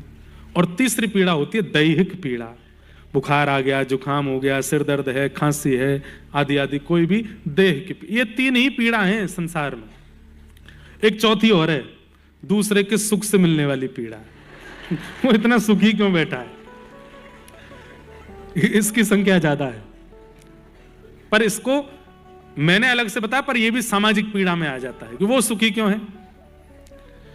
तो ये 3 प्रकार की पीड़ा है, ध्यान से सुनिएगा। भक्ति के पथ पर चलने वाला, कथा श्रवण करने वाला, नियमित रूप से भक्ति मार्ग का पालन करने वालों को इस तीनों पीड़ाओं से मिलने वाला कष्ट अनुभव नहीं होता। शब्द ध्यान से सुनिएगा, तीनों पीड़ा नहीं आती ऐसा मैंने नहीं कहा, पीड़ाएं आती हैं, पर पीड़ा से उत्पन्न होने वाला कष्ट उसको विचलित नहीं करता। हम कथा करते हैं, हमारे जीवन में पीड़ा आनी नहीं चाहिए, पर आएगी। आप कथा सुनते हो, आपके जीवन में पीड़ा नहीं आनी चाहिए, पर आएगी, पर आपको विचलित नहीं करेगी, आपको व्यथित नहीं करेगी, आपको तोड़ेगी नहीं, आपको परेशान नहीं करेगी। कथा सुनने वाले का ऐसा निर्माण होता है, तापत्रयोन्मूलनम। आपको जुकाम, अब हमको जुकाम भी है, थोड़ा थोड़ा शारीरिक पीड़ा भी है, पर कथा करने आते हैं तो बिल्कुल ऐसे हो जाते हैं आनंद में। सेवा करने ठाकुर जी जाते हैं तो आनंद में, मंदिर दर्शन करने जाते हैं तो आनंद में। क्यों, तापत्रयोन्मूलनम। 3 प्रकार की पीड़ा, प्राकृतिक पीड़ा, सामाजिक पीड़ा और दैहिक पीड़ा। इन तीनों पीड़ाओं से जो पीड़ा उत्पन्न होती है उससे आप विचलित नहीं होते, ये कथा का प्रयोजन है। मुंह फुलाए बैठे हैं कोने में, कथा सुन रहे हैं, काहे को मुंह फुला के बैठे? दोपहर में आज भोजन करके आए, दाल मन के मुताबिक नहीं बनी थी, मन खराब हो रहा है हमारा। और ये तो भाई कथा काहे को सुन रहे हो? एक दाल इतना परेशान कर सकती है आपको। यहां हम कह रहे हैं कि दुनिया अस्त व्यस्त हो जाए तो परेशान मत होना, तुमको दाल दुखी कर आई। मुंह फुला के बैठे को क्यों? कथा में बैठने के लिए चेयर नहीं मिली, हमको नीचे बैठना पड़ा, इसलिए दुखी बैठे। इतनी छोटी छोटी चीज अगर पीड़ा दे सकती है तो फिर कथा सुनने का कोई अभिप्राय नहीं। यहाँ तो विशाल पहाड़ गिर पड़े तो भी आनंद है। वही तो भागवत जी का प्रयोजन है। पापत्रयोन्मूलनम। माधवदास जी का प्रसंग हमने बहुत बार कथा में सुनाया है। जगन्नाथ भगवान के परम भक्त श्री माधवदास जी, जीवन में इतनी पीड़ा आई उनके, लेकिन उनको उस पीड़ा का चिंतन नहीं होता। किस पीड़ा का चिंतन हुआ? रो रहे थे, 3 दिन तक भोजन नहीं किया, पत्नी ने प्राण त्याग दिए थे, छोटे बच्चे को घर में छोड़ के गृह त्याग कर दिया, और भी कई पीड़ाएं जीवन में थी, पर उन पीड़ाओं से नहीं रो रहे थे। किस पीड़ा से रो रहे थे? कि मैंने अपने जीवन के 24 वर्ष निकाल दिए और मैं 24 साल बाद जगन्नाथ जी का दर्शन कर रहा हूं। इस बात से मुझे बड़ी पीड़ा है कि मैंने 24 साल व्यर्थ क्यों किए। हमको होती है ऐसी पीड़ा? नहीं होती। मैंने 24 साल क्यों लगा दिए ठाकुर जी के पास आने में? 24 साल पहले ही आ गया होता। इस बात से पीड़ित हैं। कुम्मन दास जी का प्रसिद्ध प्रसंग आता है कि कुम्मन दास जी के 7 पुत्र थे। कितने पुत्र थे? लेकिन कोई कुम्मन दास जी से पूछता था कितने पुत्र हैं, तो कहते थे 1.5। कितने? 1.5। बोले क्यों? एक पूरा भक्त है इसलिए वो मेरा एक पुत्र है, एक आधा भक्त है इसलिए 1.5। बोले आधा क्यों है? बोले वो भजन कीर्तन कथा नहीं सुनता पर गौ सेवा करता है इसलिए आधा पुत्र है, और एक भजन कीर्तन भी करता है, मंदिर भी जाता है, सब कुछ करता है, उन्हीं का नाम है चतुर्भुज दास। क्या नाम है? इनको कुम्मन दास जी अपना पूर्ण पुत्र मानते थे। तो कोई पूछता कितने बालक? बोले 1.5। एक तो पूरा पुत्र है और एक आधा है, क्योंकि आधा वाला जो है वो केवल गौ सेवा तक ही रहता है इसलिए आधा है।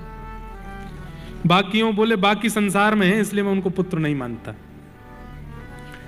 एक बार कुम्मन दास जी के एक पुत्र की मृत्यु हो गई, और जैसी मृत्यु हुई तो कुम्मन दास जी को जैसे ही पता चला कि आपके पुत्र के प्राण निकल गए, कुम्मन दास जी मूर्छित होकर गिर पड़े, बेहोश हो गए। उनके बेहोश होते ही सब लोग मन में कानाफूसी करने लगे, एक दूसरे से कहने लगे बताओ, हमसे कहते 1.5 पुत्र, हमसे कहते 7 नहीं मेरे 1.5 पुत्र, और बताओ उन 7 में से एक के प्राण निकल गए तो इतना भी नहीं सहन कर पाए कि बेहोश होकर गिर पड़े। कहां अपनी भक्ति की चरम स्थिति बताते थे, और अब आज सब पानी पानी हो गए। लोग बागों को तो मौका चाहिए, तुम कुछ करो तो हम बोलें। मिल गया लोगों को मौका, बोले बताओ 1.5 पुत्र सब जगह गा दिया, और आज एक पुत्र के प्राण निकले तो देखो कैसे मूर्छित होकर गिर पड़े। ये बात जब गोसाई जी के कान में पहुंची तो गोसाई जी बोले असंभव। पुत्र की मृत्यु की बात सुनकर के इतने अनकॉन्शियस हो गए, वो गिरी गए, बेहोश हो गए, ये हो नहीं सकता। मुझे पता है सही बात क्या है। बोले क्या बात है? बोले कुम्मन दास जी रोज मंदिर आते हैं दर्शन करने, और कुम्मन दास जी को जैसे ही पता चला पुत्र मर गया तो उन्होंने सोचा अब तो हमें सूतक लग गए, अब मैं मंदिर नहीं जा पाऊंगा और दर्शन नहीं कर पाऊंगा, इस पीड़ा से मूर्छित होकर गिरे हैं। गोसाई जी बोले अब देखना मैं दिखाता हूं। कोई पानी छिड़क रहा है, वैद्य उनके हाथ पैर दबा रहे हैं, मालिश कर रहे हैं, कुम्मन दास जी को होश ही नहीं आ रहा। गोसाई जी गए, कान में जाके बोले कोई बात नहीं, हम मंदिर में एक खिड़की से दर्शन कराने की व्यवस्था कर देंगे। सोई कुम्मन दास जी उठ के बैठ गए। अब ठीक है। अब संसारी व्यक्ति अगर ये बात सुने तो कहेगा बताओ, पुत्र मर गया उसके विरह नहीं था, पुत्र के मरने पर सूतक लग गए हैं, मैं मंदिर नहीं जा पाऊंगा, ये विरह है। सोचिए किस स्थिति में है। ऐसी स्थिति वालों को ठाकुर जी दर्शन देते हैं। हम हैं ऐसी स्थिति में? नहीं है बिल्कुल भी। इसलिए हमने कहा श्रीमद् भागवत क्या करती है, ताप तो जीवन में आएंगे आपके, पर उस ताप से आप विचलित ना हो, ये प्रक्रिया और ऐसा स्वभाव, ऐसा निर्माण आपका भागवत जी कर देती है, उससे आप विचलित नहीं होते। फिर तापत्रयोन्मूलनम। श्रीमद् भागवते महामुनि कृते किंबा परैरीश्वरः सद्यो हृदयवरुध्यते त्रिकृतिभिः शुश्रूषुभिस्तत्क्षणात्। कितनी सुंदर बात है ये। श्रीमद् भागवते महामुनि कृते किंबा परैरीश्वरः सद्यो हृदयवरुध्यते त्रिकृतिभिः शुश्रूषुभिस्तत्क्षणात्।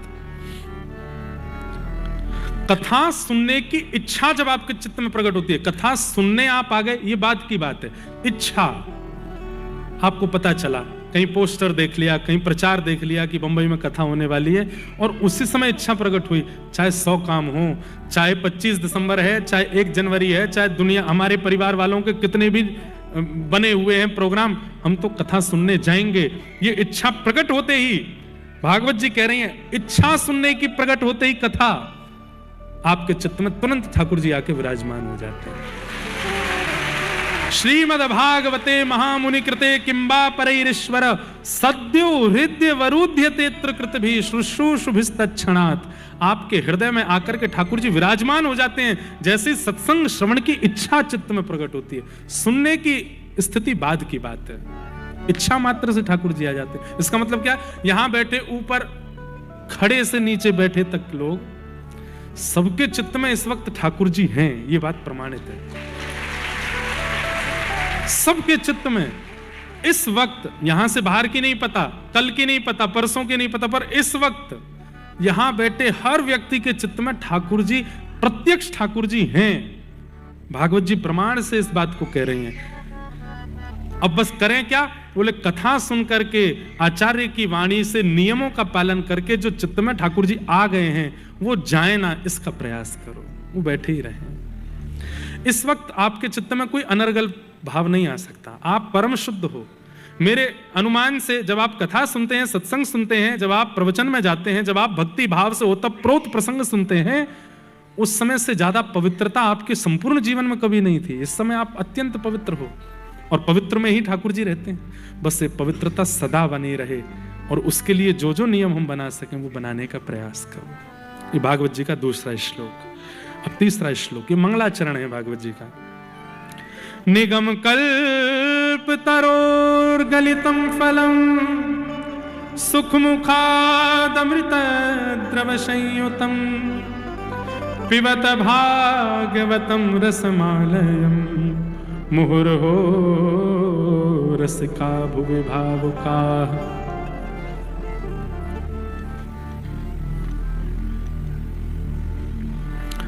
निगम कहते हैं वेद को। आपने कई बार ये निगम शब्द सुना होगा, आगम, निगम, पुराण, बखाना। निगम का मतलब क्या है? निगम मतलब वेद। ऋग्वेद, यजुर्वेद, सामवेद, अथर्ववेद, चारों के समूह को निगम कहते हैं। और निगम कल्प तरोर गलितम फलम, वेद रूपी कल्प वृक्ष है, उस कल्प वृक्ष का पका हुआ फल है श्रीमद् भागवत। सुख मुखाद अमृत द्रव संयुतम, सुखदेव जी के मुख लग जाने से वो अमृत तुल्य हो गए हैं। तोता जिस फल में मुख लगा देता है वो मीठा हो जाता है, पर यदि सुखदेव जी इस फल को स्पर्श कर रहे हैं तो वो अमृत तुल्य हो गया है। या फिर ऐसा कहो, तोता जिस फल को मुख लगाता है मीठा हो जाता है। फल पहले से ही मीठा हो और तोता मुख लगा दे तो वो अमृत बन जाता है। श्रीमद् भागवत रूपी फल पहले से ही मीठा है, सुखदेव जी के मुख लग जाने से अमृत के समान हो गया है। पिबत भागवतम रसमालयम, ये भागवत रूपी फल आपके सामने है, इसके रस को सुनो मत, पियो। पिबत भागवतम रसमालयम, पियो, पान करो। पान करने का अभिप्राय क्या है? जीवन में इंप्लीमेंट होना चाहिए। जो सुनते हैं वो आपके जीवन में दिखना चाहिए, वो आपके जीवन में लगना चाहिए, वो आपके जीवन में होना चाहिए। तब समझो कि आप कथा सुने नहीं, पिए हैं। जो कह दिया उसको मान लिया। हमारे वृंदावन के सप्त निधियों में एक निधि है गोपीनाथ जी। गोपी ग्वाल सब ही और धारे, प्यारो गोपीनाथ। गोपी ग्वाल सब ही और धारे, प्यारो गोपीनाथ। मधु पंडित जिन कंठ लगायो, मधु पंडित जिन कंठ लगायो। सुनिए, मधु पंडित जी कथा सुन रहे थे और कथा में व्यास जी ने सहज भाव से कह दिया है, धीर समीरे यमुना तीरे बसती बने बनमाली। गीत गोविंद है ये भी। श्री गीत गोविंद में जयदेव महाप्रभु वर्णन कर रहे हैं धीर समीरे यमुना तीरे वसती वने वनमाली। और यही प्रसंग कोई वक्ता कथा में सुना रहे थे कि यमुना जी का तट है, संध्या का समय हो रहा है, सुंदर पवन चल रही है और वहीं घुंघराले केश पीतांबरी पहने अधर पर मुरली धरे हुए श्री गोपीनाथ भगवान विचरण कर रहे हैं। बैठे हुए मधु पंडित जी ने जैसे सुना, बोले यमुना जी के तट पर संध्या के समय गोपीनाथ विचरण कर रहे हैं। व्यास जी व्यास मंच से बोल रहे हैं, इसका मतलब ये बात सत्य है। उसी समय प्रणाम करके उठ करके निकल पड़े और पहुंच गए सीधे वृंदावन।